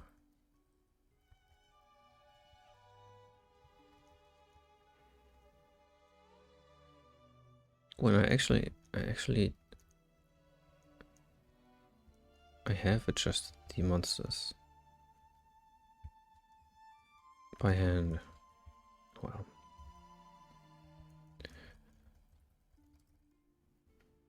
That it gets confusing. Test room.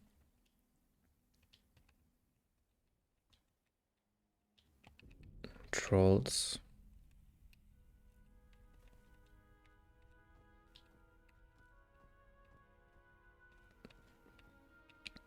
Okay, they're pretty weak. Can you stun me? Or...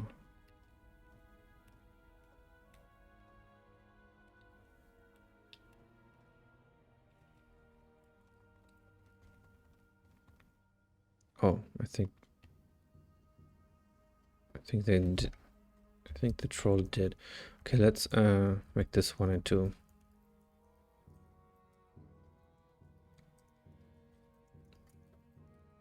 But reduce this as well.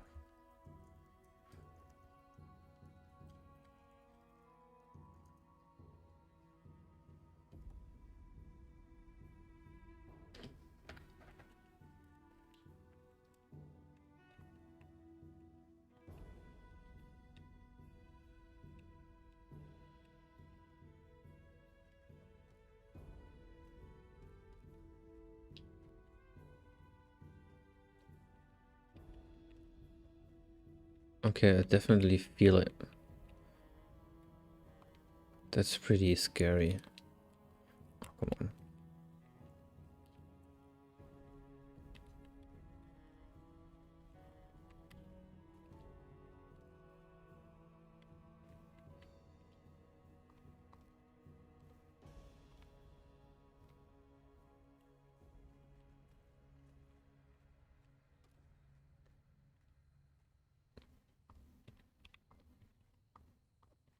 It doesn't happen often. What?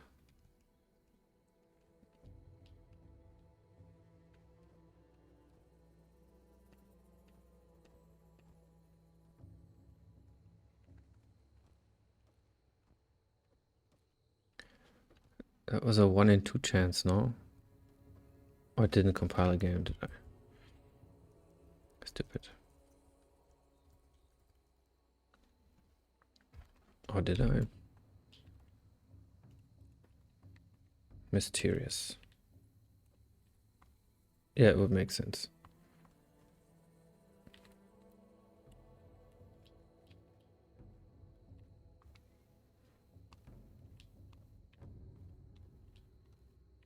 Well, I can't be that lucky. No? No. Oops.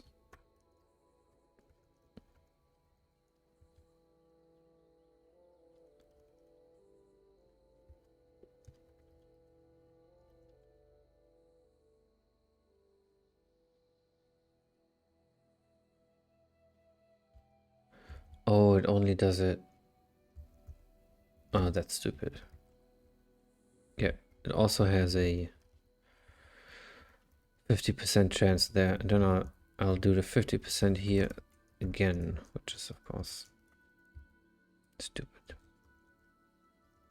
And I don't with the others, I think. Oh, I do.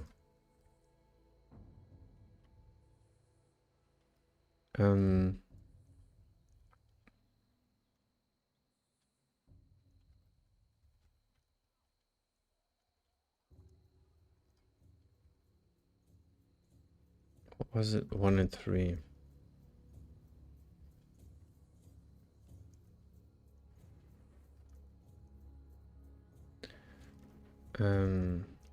Venom.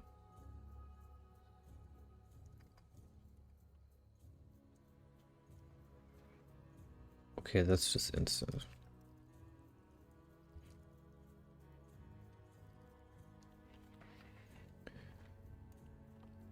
Let's try it again.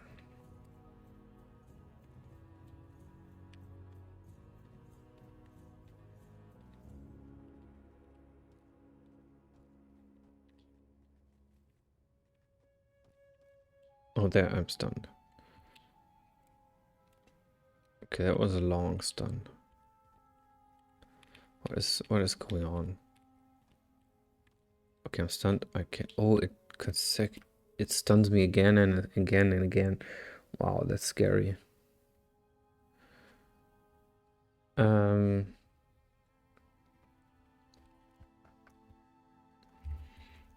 it shouldn't if the hero's stunned already.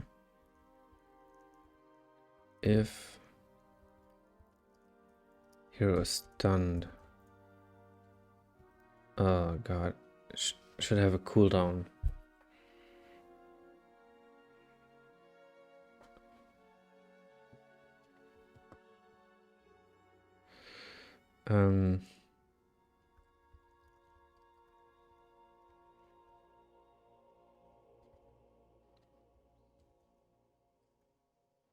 So yeah, this needs to be higher.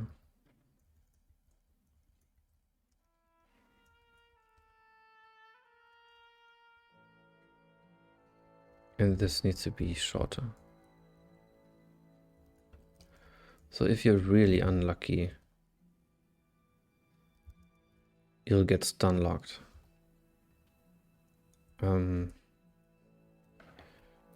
Which is probably unfair. But something I would expect from a roguelike.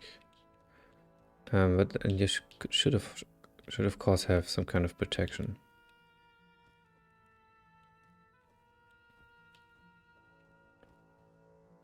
So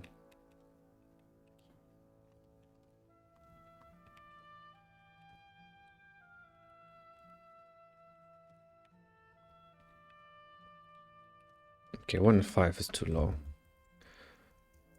Let's make it 1 in 3.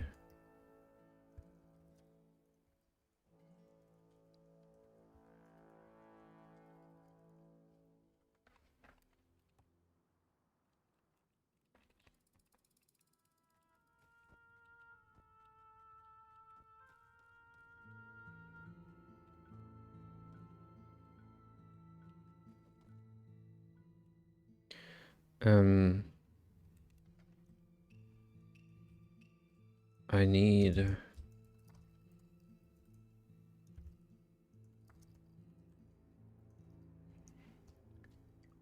a display.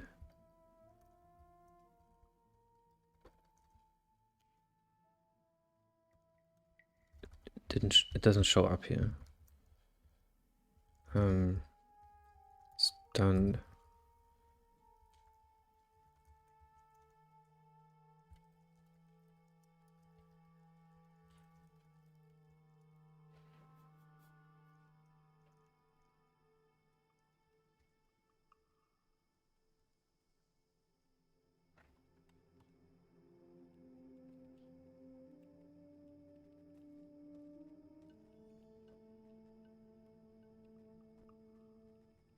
Could someone stun me, please?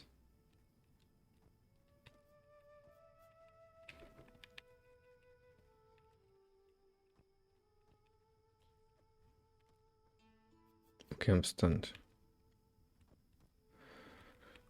That's non-obvious, but it's probably the best I can do right now.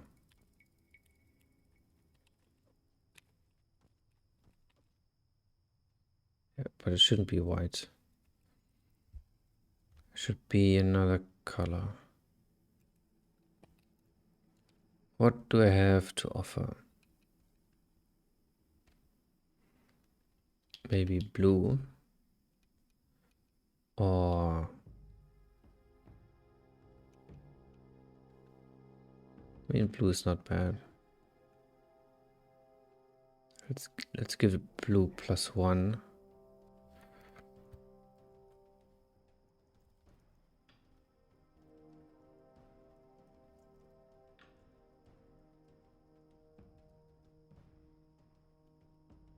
That should grab the attention.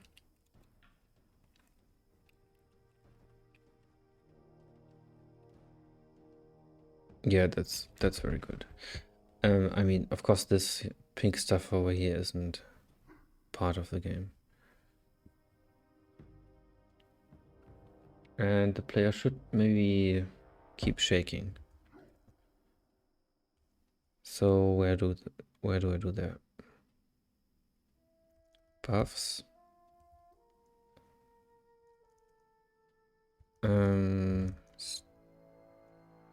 Stunned. No, let's keep it here. If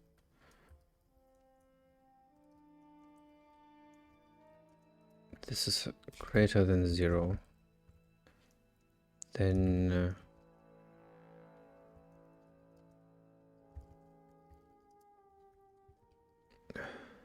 Shake Timer ist gleich. There was a bit of German. My brain decided to say. Let's turn wiggling. I think that's fine.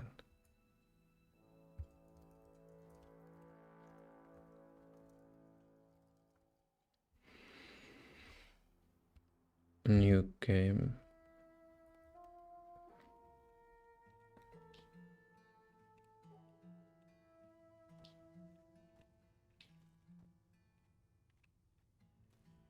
Could you please stun me?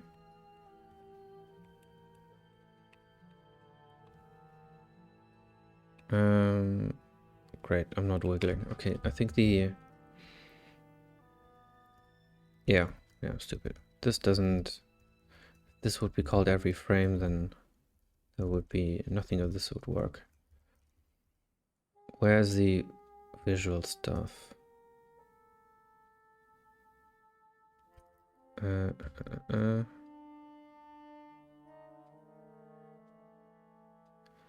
I know there's... Oh, here it is. Okay. Here are the particles. The green smoke when you're poisoned. And then I'll just add to the shake.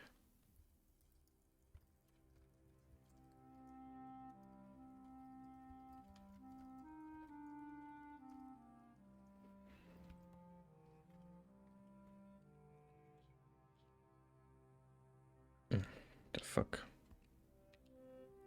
Yeah. Oh.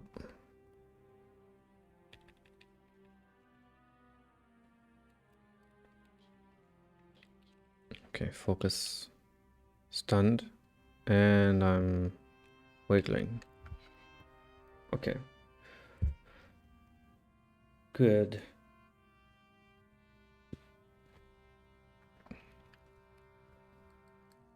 I'll have to, of course, test that in a run, but for now I think that's okay. Reasonable defaults.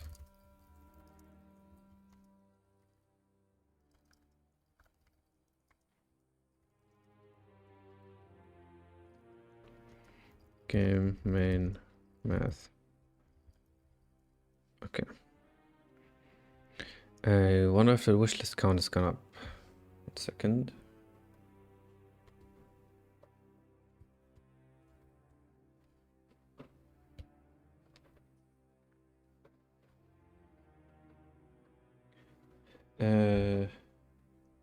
It did a bit. It is now at 341.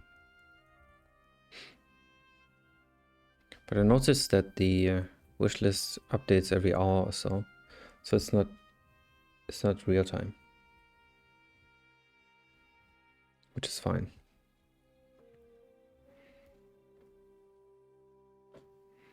Be interesting to see how much it will be the day before release.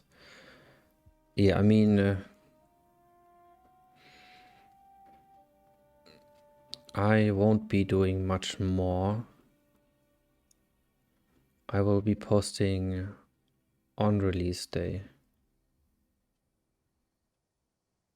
So it won't probably won't be climbing up that much higher.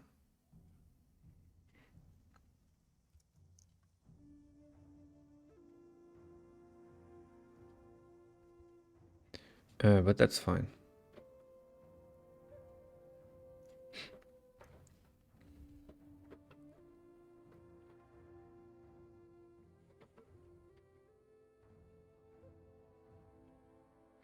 Because it may influence the Steam algorithm, but yeah.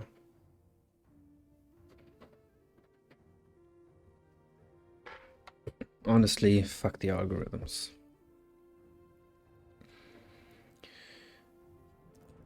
And it's what's more important is that People that are interested get to hear about the game.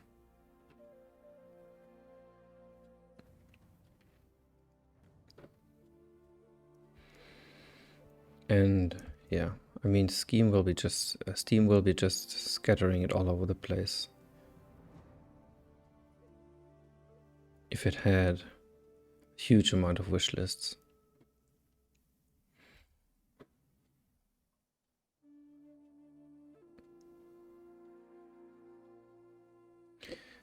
Yeah, what's next to do?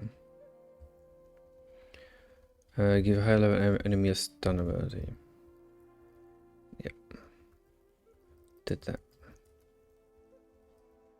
Reduce the view radius and being blinded. Okay. Maybe I remember where that was.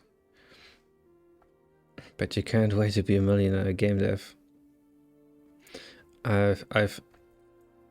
The yacht is chartered. The champagne bottles arrived from France. And yeah, all my friends have booked their holidays. Sure. No, I just want to have a smooth launch. That that the game works, that people have fun playing. That would actually be yacht is ready to be purchased. I actually purchased it already. It's just not done yet. Private jet to Cancun on holiday. Yeah, that's later this year then.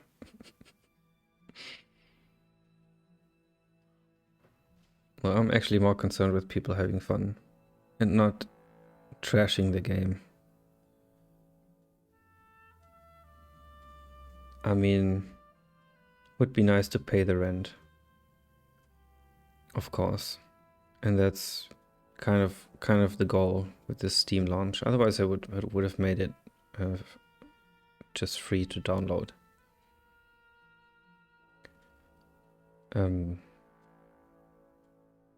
But yeah, I should be able to get by if the game sells modestly. So we'll see. But it's a long way ahead.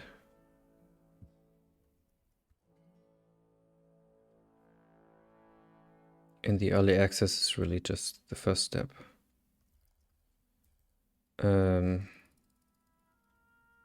Already forgotten. Oh, the blinded radius. That's in render.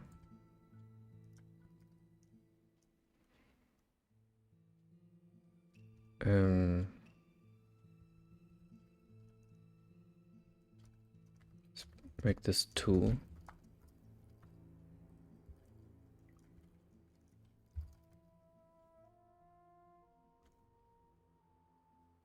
And that might work, hopefully.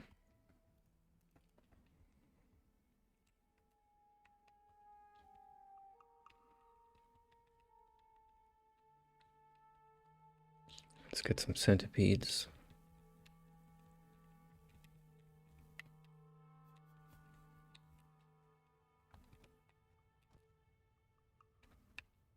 I mean, this actually, yeah, I think this works.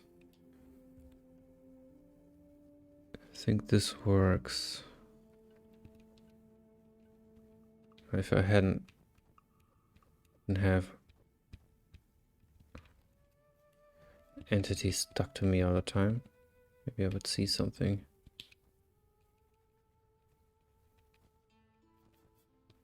Okay. Yeah, this is pretty good.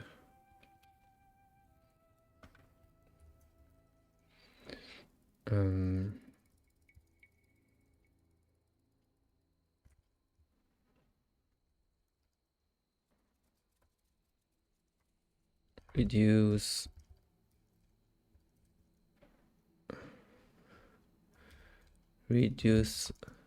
that looks funny.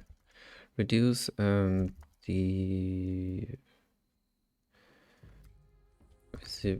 Ability radius when blinded. Would you reuse this code for another game in the future? That's if the code is modular. No. No. First of all, don't think I'll make another game after this one. And the code is also completely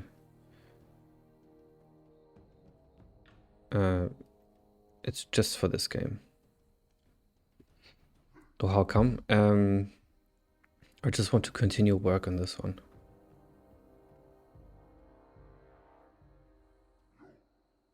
Yeah. And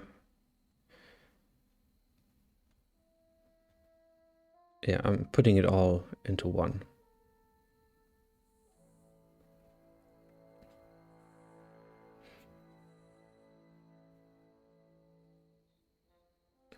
That's the plan.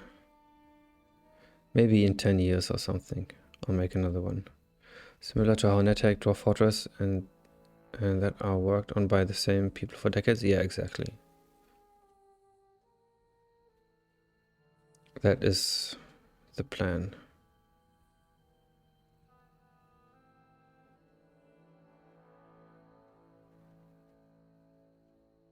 And yeah, I mean, I kind of have been working towards this for many, many years. So it should just be a continuation of that. Would you ever hire if the game grows so much in features and complexity? No, don't think so. Maybe I'm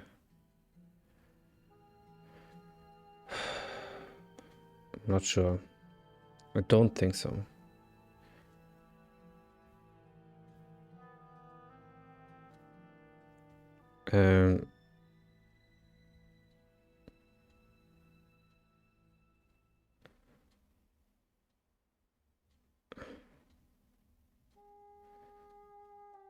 First of all, hiring people is a huge hassle, tax-wise. So you can't make your taxes on your own if you're hiring people, and you can't do your taxes on your own. And it's not that I don't trust other people with the game and the content. It's that I just want to make it all myself.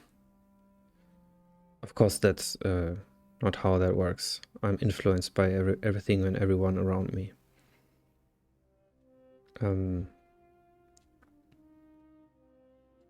But yeah.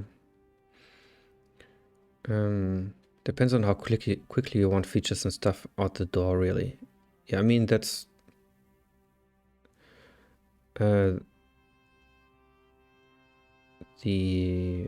that's the reason most people hire for yeah, just because doing it alone, it takes a huge amount of time.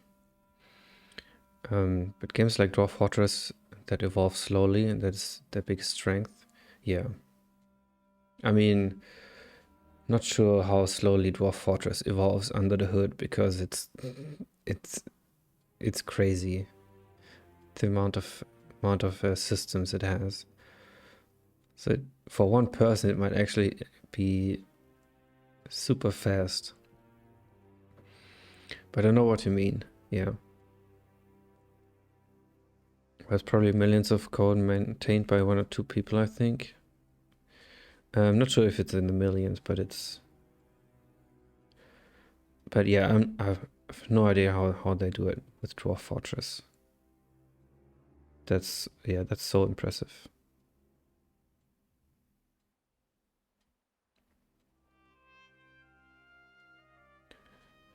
$700,000 to 750,000 lines of code as of 2024.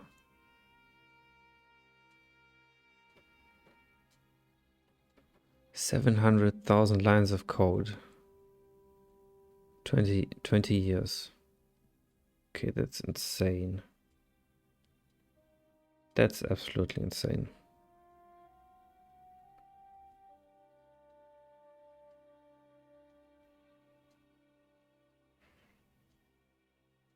No. But I mean, Dwarf Fortress is one of a kind. It being C++ probably makes it worse. I mean, you can program in C++ 2024, or you can keep it pretty vanilla. You know what I mean? And if you're using C++ just for operator and function overloading, that cleans things up actually in the code.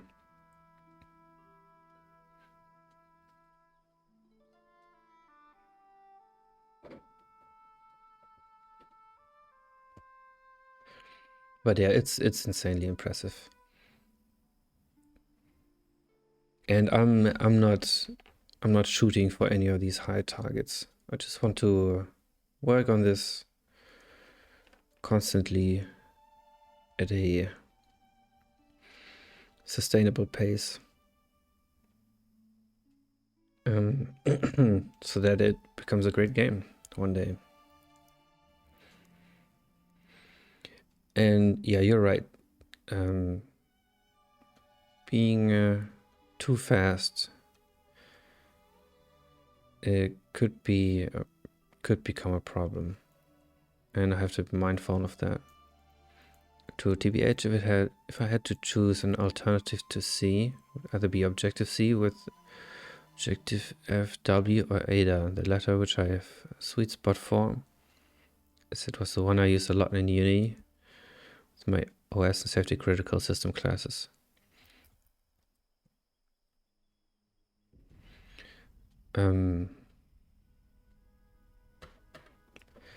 Yeah, I mean,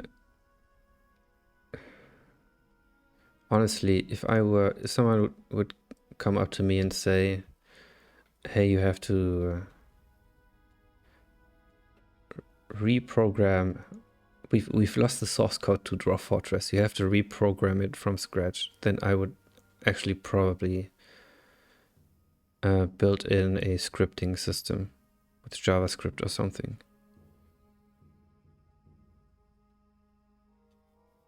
Because that's just so much faster.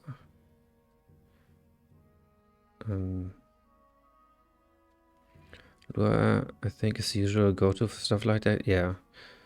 But I don't like the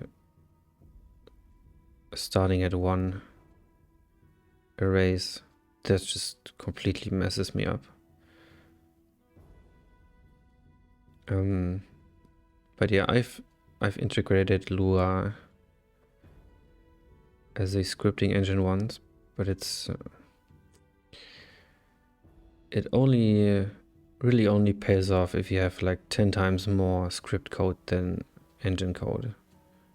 That's the only way you could recoup that cost, that overhead of having to writing the translation layer. Other arrays started one. Oh Jesus. And that doesn't make space rockets fall from the sky. How do they do it? Yeah, Naughty Dog, who did Last of Us Uncharted, have their own version of Lisp for game scripting. Oh, I remember that, yeah. Game-oriented assembly Lisp. That must be trippy. Programming game logic in Lisp.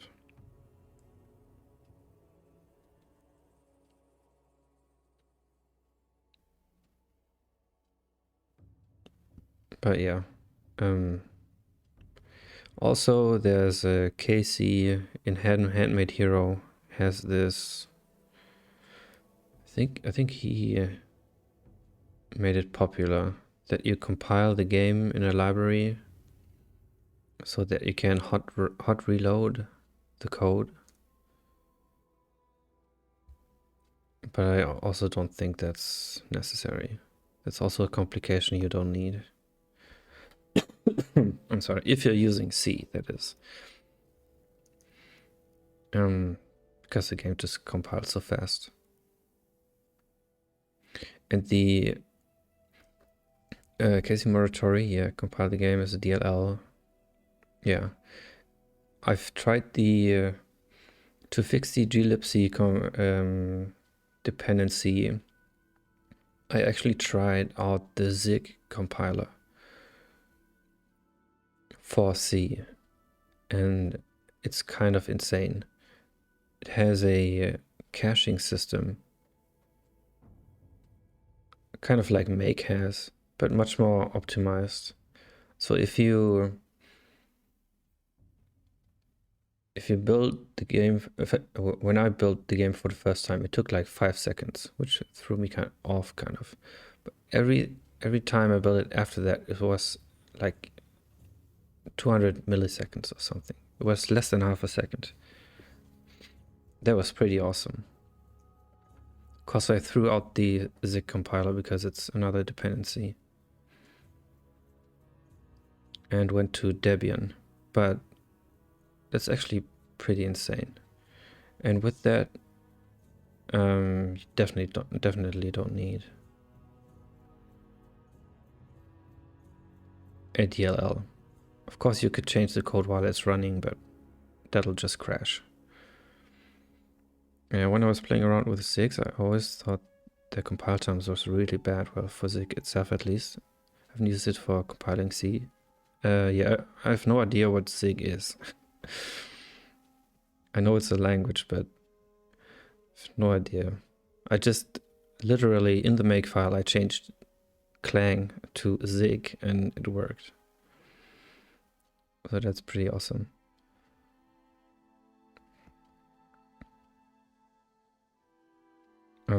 Yeah. The only problem with my build system are the header files that I have to make a clean build if I change a header file, which is annoying. And there are some scripts to get around that, but I couldn't be bothered.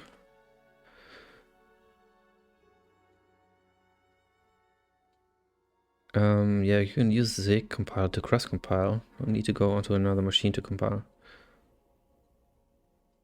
Yeah, that's what I'm doing with Clang to compile Windows. So I compile all Windows builds on Debian now.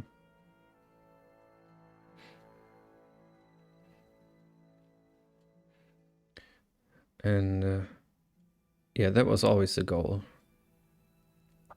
Because, yeah, I can't be swapping machines all the time. And developing the game on Windows is absolutely not going to happen. Ever. Other than debugging, of course.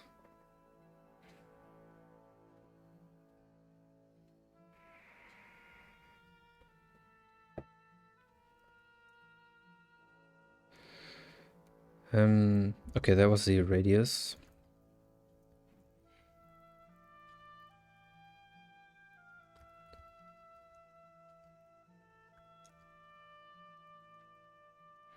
Oh, I've also been thinking about creating a demo. But I'm not sure how important that is. It's already locked. Are you kidding me? Okay. Demo would be I restrict the game to 3 seeds or something and limit the number of turns you can play. But I'm not sure if I should create one. And if I do, is after release. Make deer run away from the hero by default. Okay, let's look at entities and turn NPC.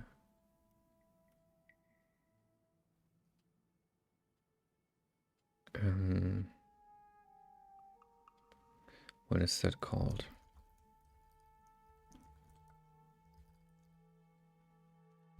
NPC. Okay, that's also called for animals. So this is asleep. Spend turn points. If it's in combat, that is in ping.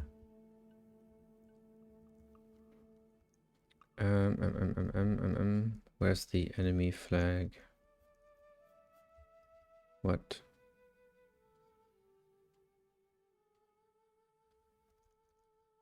Oh, it's foes.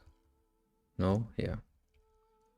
So animals are not foes with the hero.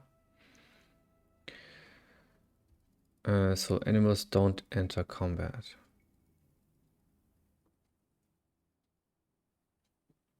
So they should need a different routine here, maybe.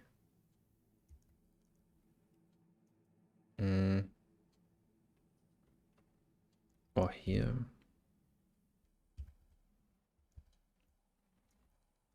Yeah, it should be here. If it's the deer. Well, let's make it better. Kind. Animal. Then get the distance.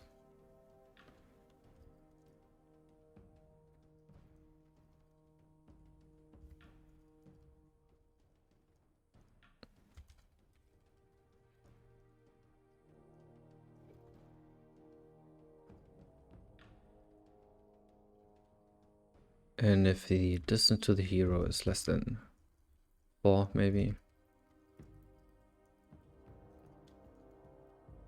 then just flee.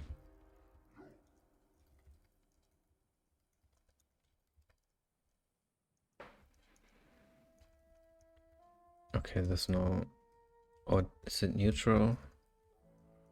Okay, then it has to be the deer.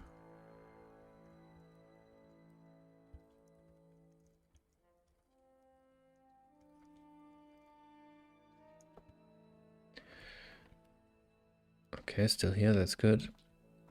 And then let's plot down some deers down there.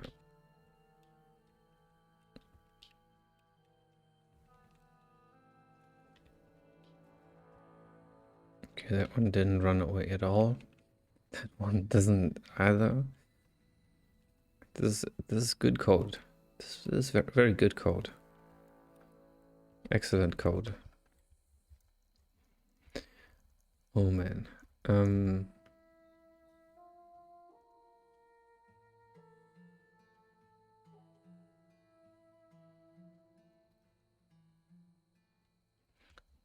NPC. Is the deer... The deer should be an NPC.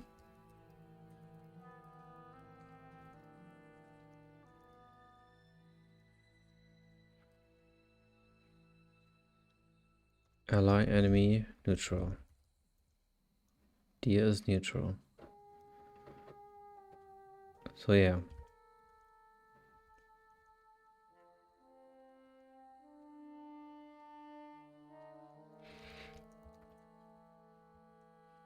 Okay, full buy. Great.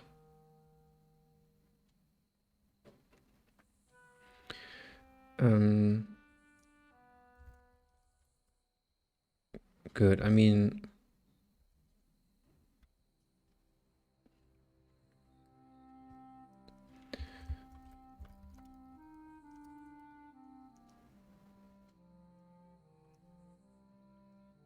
let's rename this animal.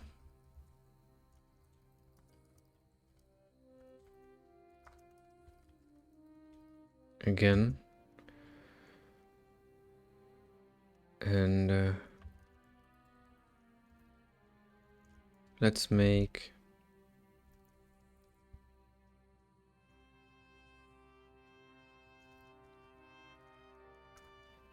case animal turn 1.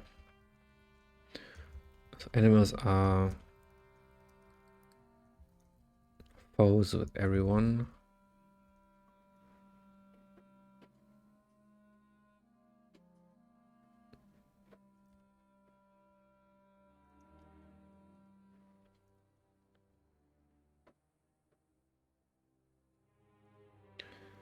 And maybe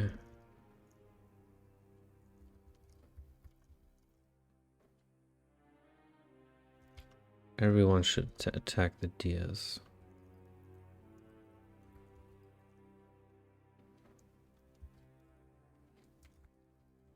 Does that make sense? Yeah. Okay.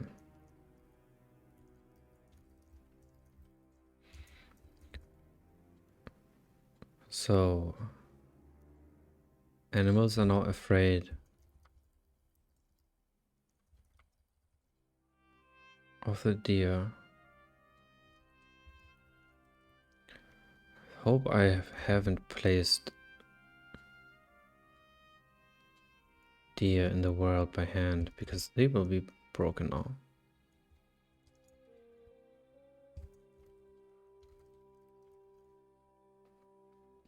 Other than in the test room. Well, actually still there. What? Oh yes, I only renamed it. I'm stupid. Okay, and they attack each other. Great. Stand by.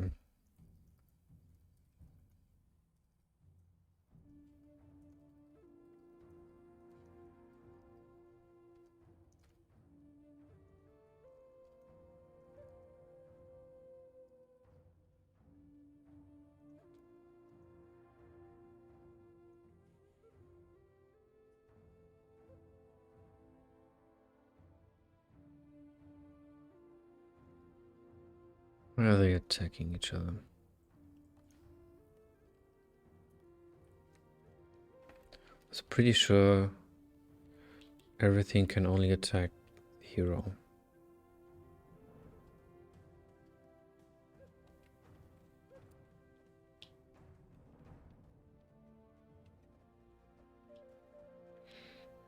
What are these graphical glitches?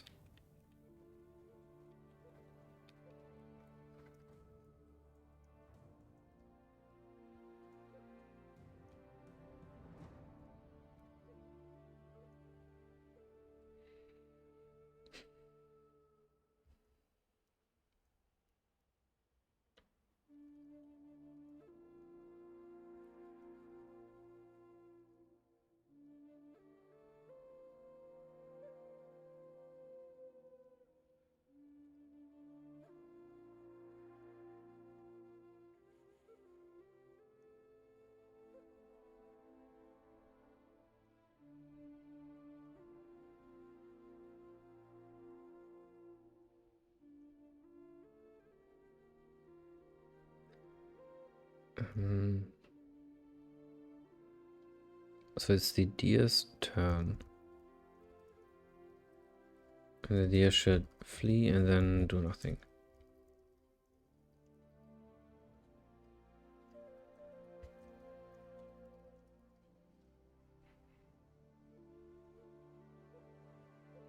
Neutral animal. Okay, I should maybe clean.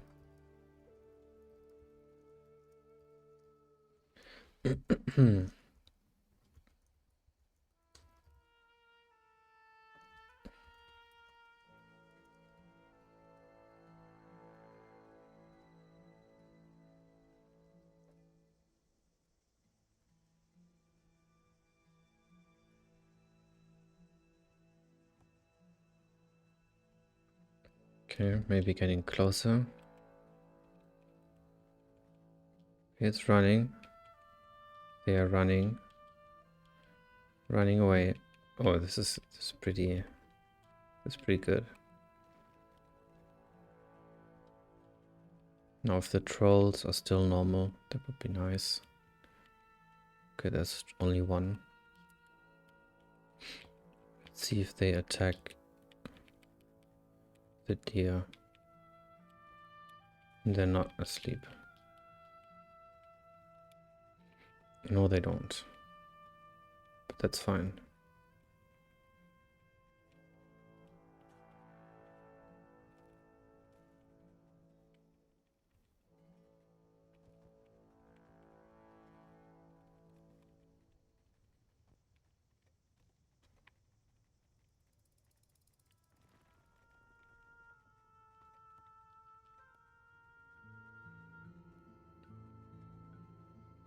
This is pretty funny, because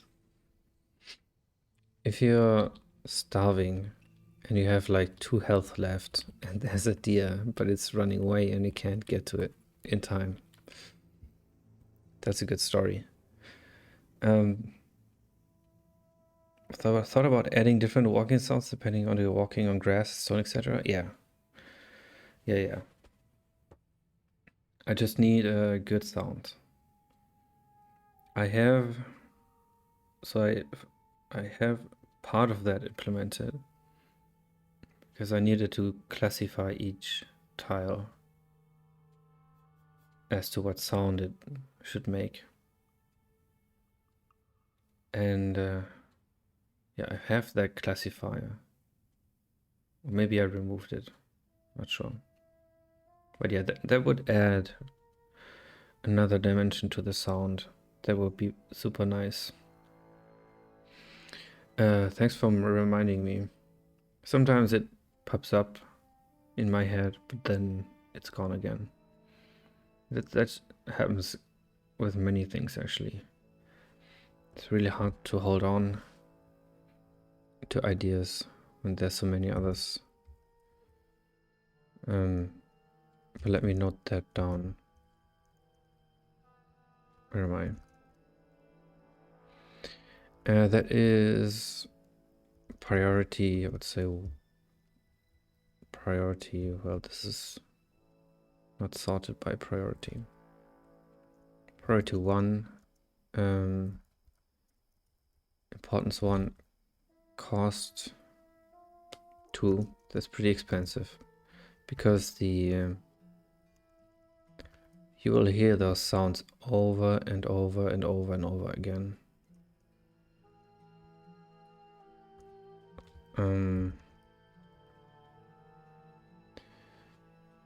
So they need to be perfect, and they need to be matched really well with a second sound. So yeah, that's pretty hard. Make tiles have different step sounds.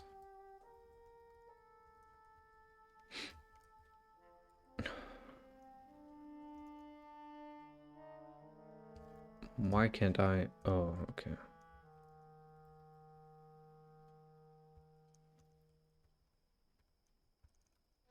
What?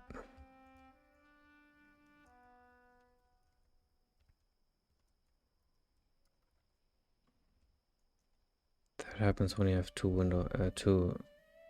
Tmax windows open. Okay, here I am.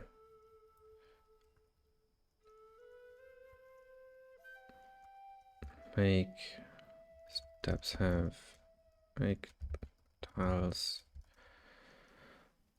have different step sounds. Produce.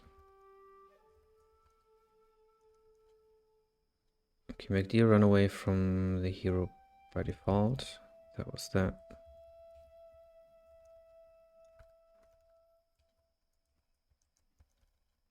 Give daggers a chance to crit for double damage. I'm actually not sure about that. Question. I don't think I've asked before. What point do you consider the game a 1.0 release? Can't remember if I asked before and you had a list of things that makes the game 1.0.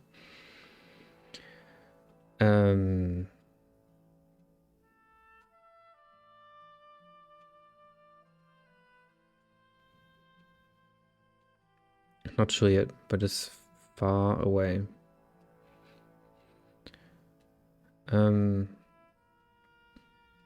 But yeah, it would definitely be, well, 1.0. Of course, depends on what you mean by 1.0. Is there going to be a 2.0 or 3.0, or is 1.0 the last release?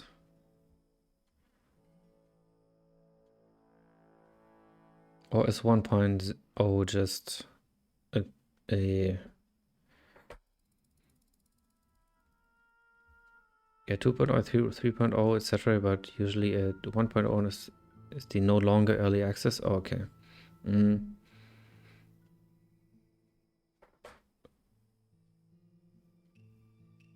So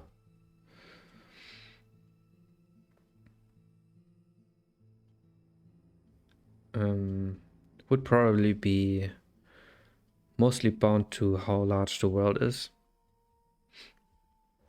So right now it's 1/4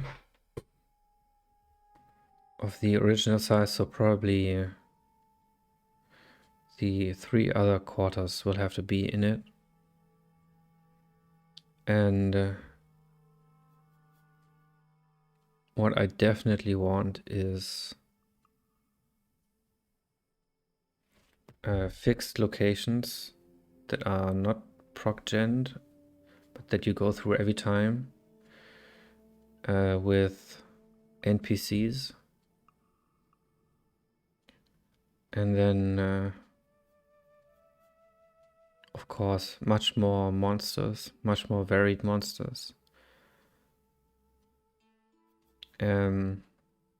Everything more. Not just quantity, but quality, of course. Just more variety. But mostly it's the world. Yeah. So 3 more regions after this one. That would be 1.0 worthy, with everything that comes with it.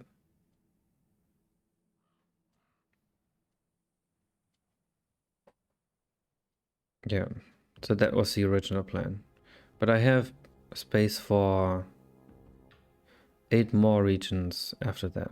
So, wait, is that true? I have to draw a map. It's 4x4.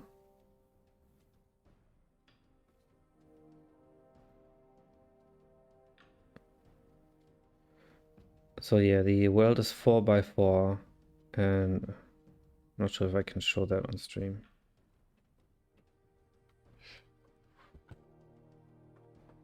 But yeah, the area in the center are those 4 that would be considered 1.0. And one of those 4 is in the game right now. And then the empty space around is just empty right now. And I could fill that with even more regions. 1, 2, 3, 4, 5, 6, 7, 8, yeah, 12. 12 more after 1.0. So there's a lot there. Of course,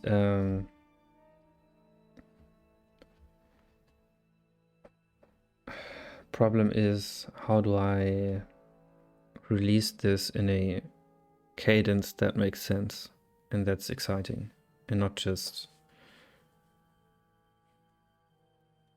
different paint on the game, if that makes sense. So maybe each region should come with a big feature.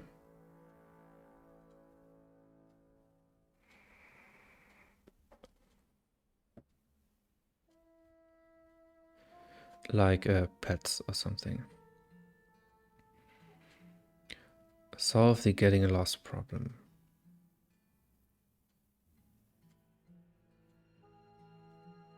Give daggers a chance to crit for double damage.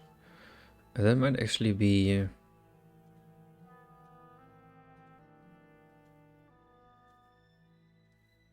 That might actually be a charm. So yeah, I've been thinking about the charms, and it's pretty... how the way you handle them in the game is pretty annoying.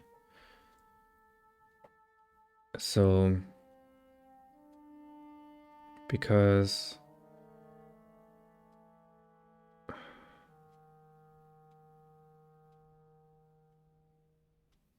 There's no good way to swap them out if one's lying on the ground, and and you want to pick it up. First of all, you don't know what it does because it only says the name, not the description when it's lying on the ground. Second of all, oh god. I'm sorry. Second of all, you can't pick it up because your inventory is full, probably. So you have to drop something and you have to pick it up, read the description, decide then what to keep with one of your choices lying on the ground again, which you can't read. And then you have to juggle all this. So it's it's not fun. But I'm not quite sure how to solve that. Maybe with the UI, but maybe I move the charms into a separate inventory, but that then destroys the trade-off with the limited inventory space. But I could make it so that the charm inventory only has 3 slots. And you could maybe even add a charm and expand that. Well, I just came up with the charm inventory right now, but then it might not be a bad idea.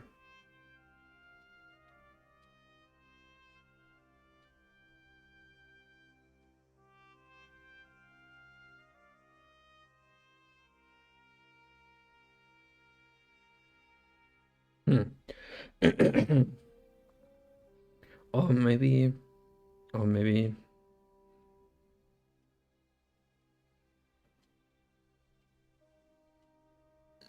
no, that's it.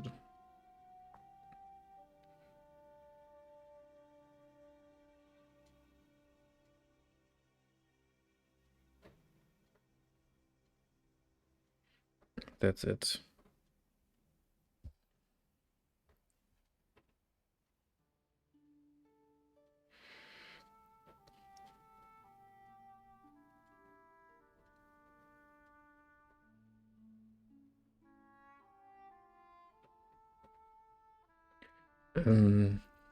Where was that?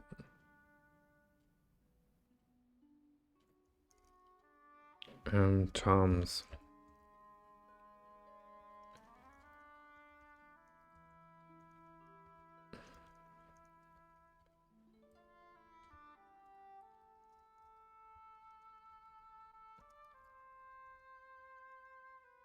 How would that even look?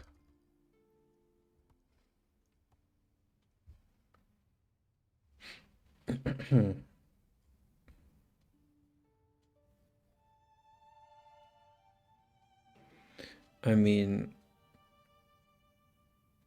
it could be pretty easy. Just put the second inventory on the right, move the status somewhere else, then I can just switch between the inventories with the left and right inputs. Up and down is still selecting, but left and right, which is not used right now, could go over to the other inventory.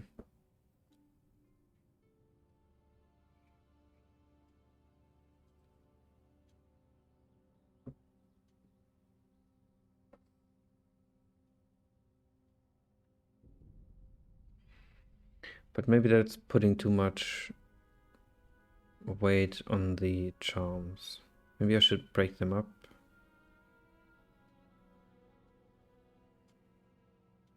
Into different items. That was another idea. Breaking the charms into other gear, like gloves, shoes, helmet.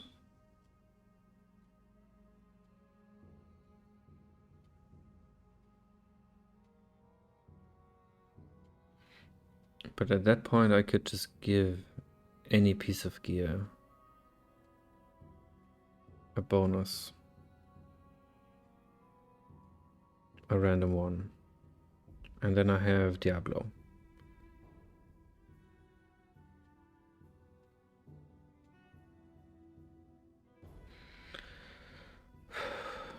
Yeah, it's not easy.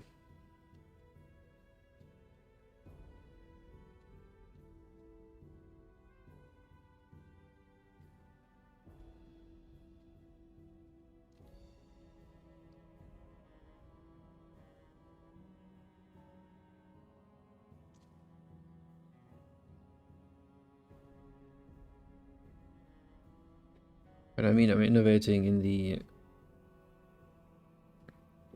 Well, innovating in the graphics department and in the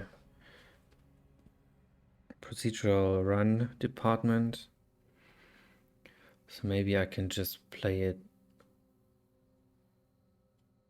cool in the gameplay department. Or maybe even... Maybe I should even keep that part of the game grounded.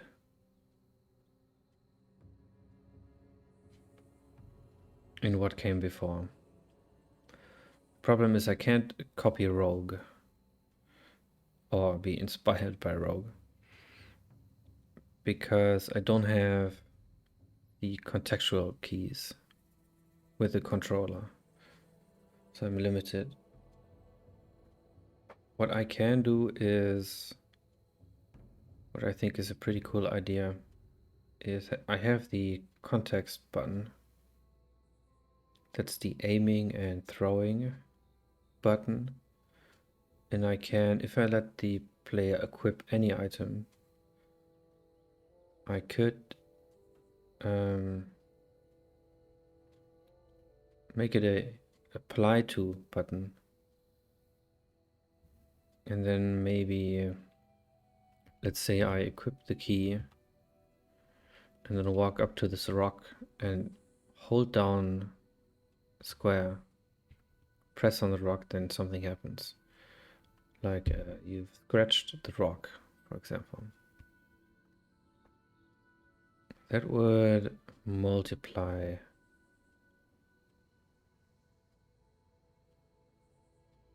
pretty much everything in terms of things that can happen. And also, why are the leaves broken again? They're falling through the floor. Don't get it. Problem is, how do I distinguish? Well, actually, no, I can just distinguish things that are equipable and things that are not, that are consumable. So yeah, you could never have food in your hand. You could still drop it on the ground, but the primary action is eating it.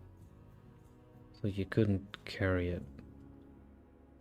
But a key, on the other hand, well, question then is, if I want to open a door with a key, do I have to hold it and use it, or... Because that's not intuitive. What else do I have? Potions. Yeah, you might want to throw potions. I mean, there's so many possibilities, but it's also super messy.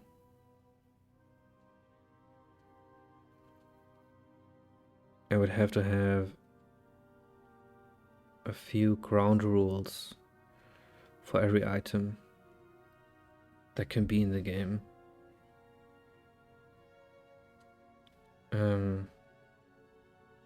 For this not to get completely chaotic and unlearnable.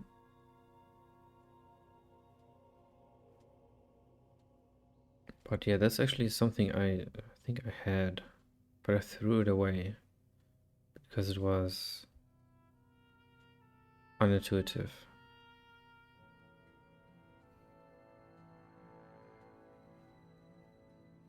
But maybe there are special items that you can wield and use. That might be a good middle way. Like, for example, the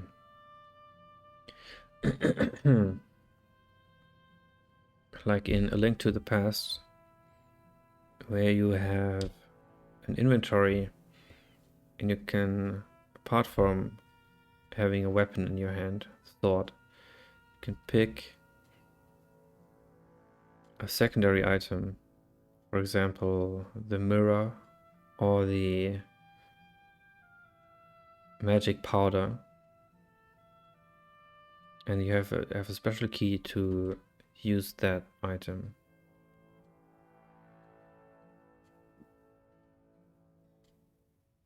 So it would be kind of like that, in that you have the magic powder in the inventory, you can equip it, and then you use it by with the normal action.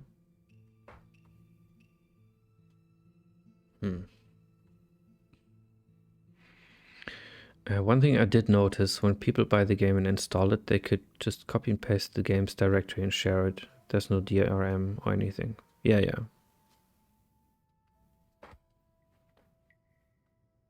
That's okay.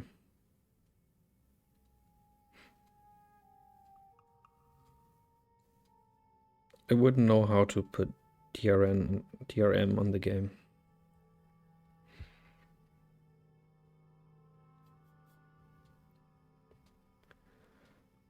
But yeah, that's fine.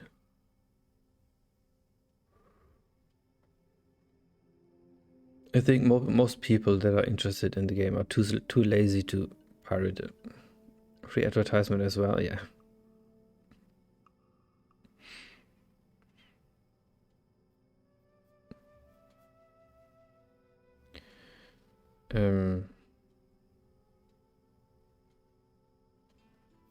Special items. Okay, I mean, that's not... It's not that...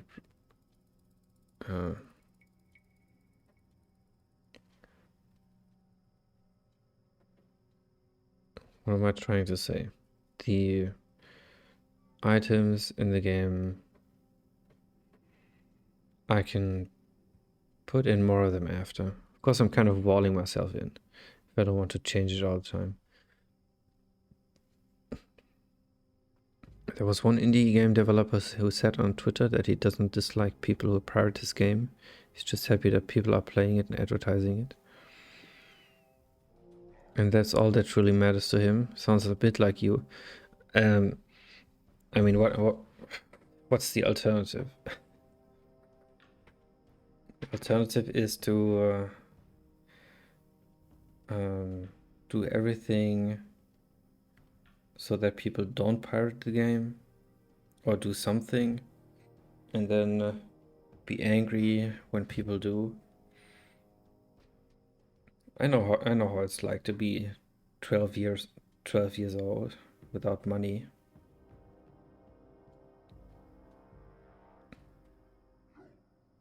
So yeah,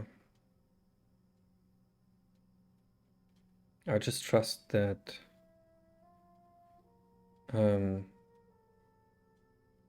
people see the value behind it. That's all I can do. I mean, I have the advantage that the game's not finished. So if people want to see it improve, they will have to chime in.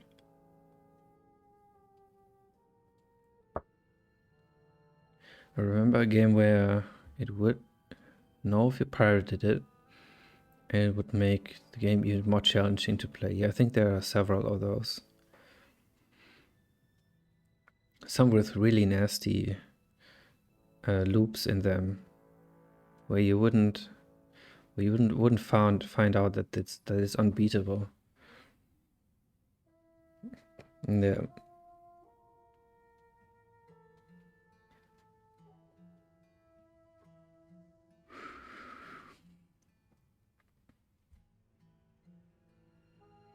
I think they noticed that most pirated copies have Chinese text in the game.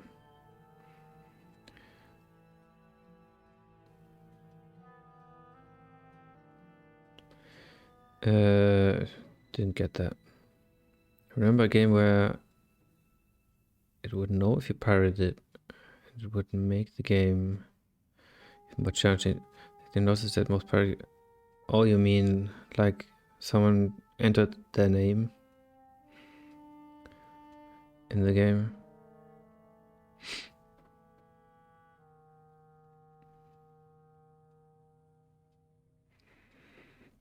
John blows the witness. When he watched people play the game, he knew they pirated the game because the text in the game would be in Chinese, not English. Oh.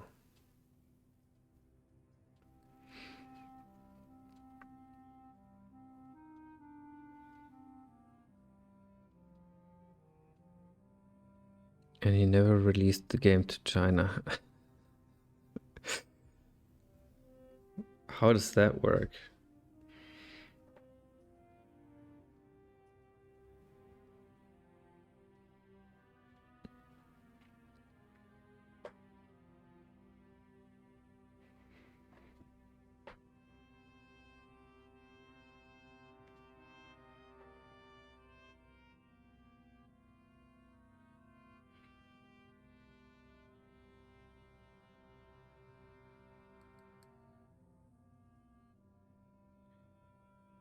So what was the task? Already forgot. Give the daggers a chance to crit. Well, let's move that down.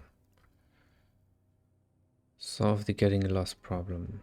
Oh, critter particles. I'll do that tomorrow. On stream, probably. It's that buff potions. And weapon of fiend charms. Fix lighting, remove scaling. Keep increasing numbers, okay. Okay, apparently some games can check some code and check against that at runtime to see if it's been altered, and if the checksum doesn't match, means it's been pirated. Yeah, that's when they've been cracked. Yeah, I think this should be pretty easy to implement. But then you would have a license key or something. There was also instances of companies releasing their game intentionally on torrent sites that are already compromised, but not in an obvious way. People don't realize until it's too late, and everyone has already re-uploaded the bogged version on other torrent sites, flooding all of them.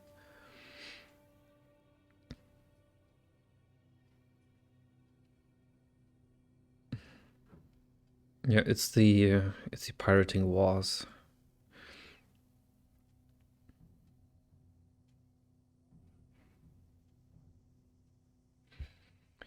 Let me see if someone asked a question on Reddit.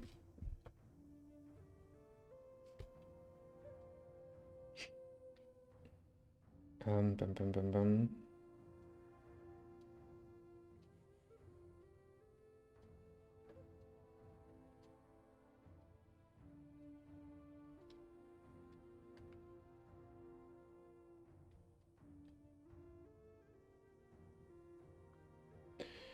Did you create the font yourself too? I think this follows the same pattern.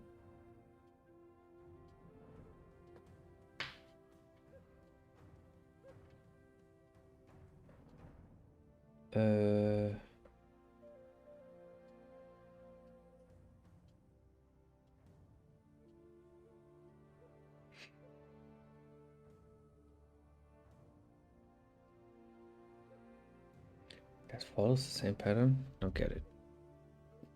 Another one, but I remember when I first got a home PC in the mid-90s, Windows 3.1. Several of the games I owned required you to enter specific word from the manual. Yeah, I know that. Before the game would run. Something along the lines of what's the sixth word on the page 185, row 12. Yeah. What was it that had... There was one... I think it was Monkey Island. It had a paper disc that you had to spin. The game would prompt you with a couple of symbols and you had to spin the disc and type in the answer. It's also pretty funny.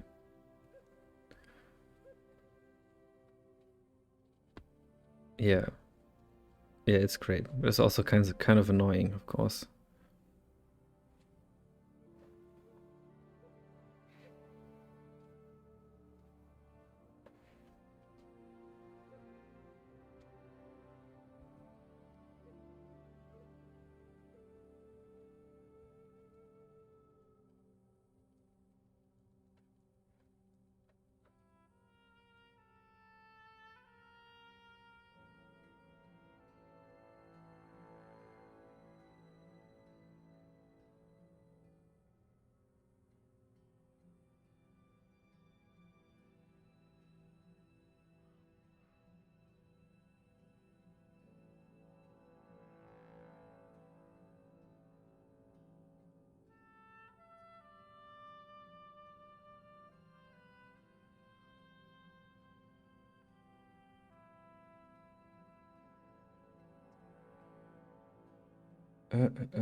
If the game wasn't installed through Steam, have a check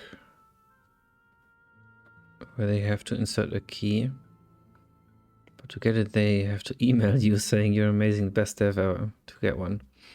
Or publicly add you on Twitter or something.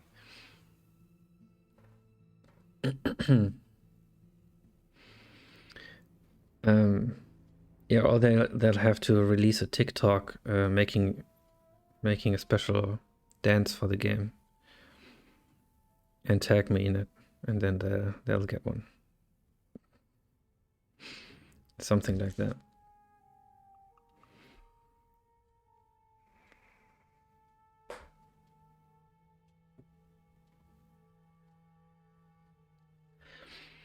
Okay, I think I'm stopping stream for today.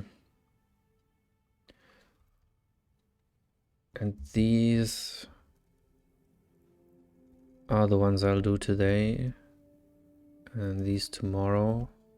That's Friday. Saturday. That leaves room on Sunday.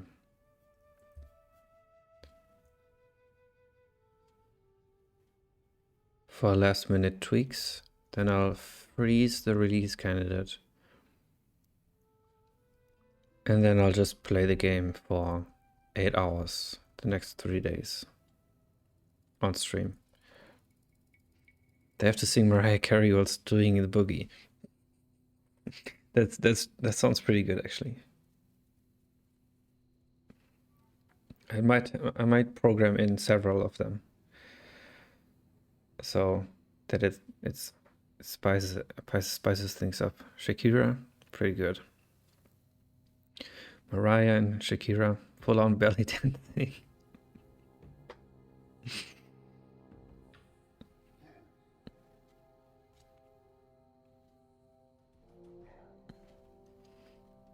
Not sure if I want to watch that, actually. We might have to rethink the idea.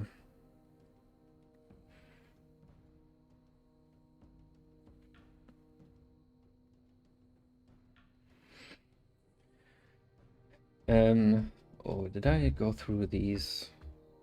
There's more.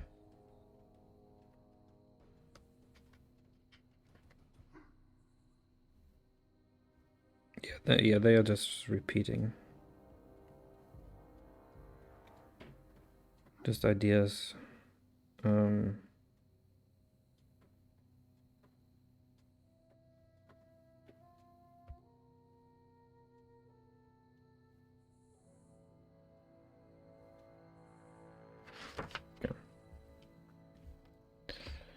Just every once in a while, you just get a TikTok of someone going Shakira, Shakira.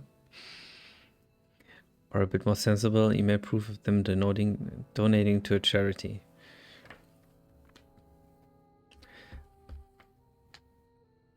Okay, this is starting to sound like a organized crime situation. We might have to be careful.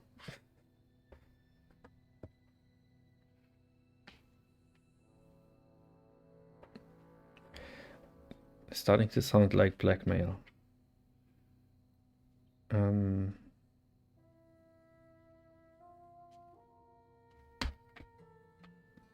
Money laundering through indie game dev. 100% the new way to do it. Isn't money laundering... Don't we need cash for that? Do you mean your $15 game on Steam is worth 100 million outside of Steam? I mean, the what's it called? The finance ministry here in Germany, they don't even know what one of those Steams is, so would probably just put a stamp on it.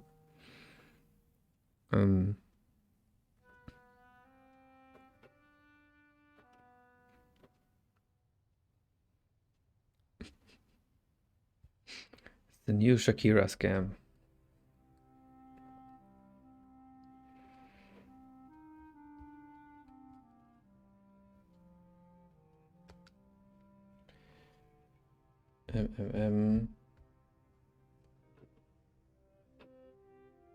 Has the wishlist counter gone up?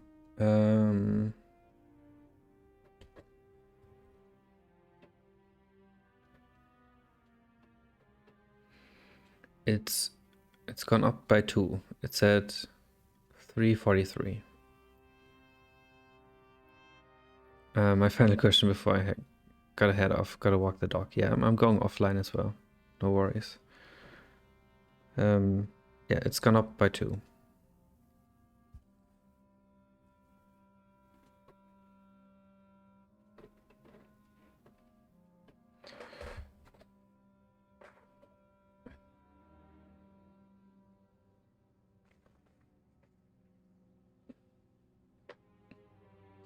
Alright guys, I'm going to finish this off stream and I'll be back tomorrow with the rest of the list. So it's going to be a 3-day sprint getting all this in. I won't overdo it, so maybe some of these things won't land in the game at launch, but that's fine. I'm still there the day after, so those to-dos stay where they are. That's nice. Might be over 400 for release. By release, might be, yeah. Working from home tomorrow, so we'll probably catch you live again. Awesome. Awesome, thanks. So,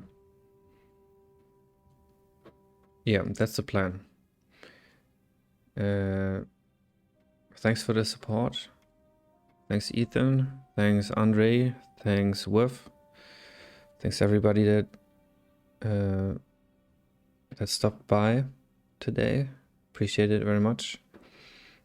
And yes, catch you tomorrow. Yeah. All right.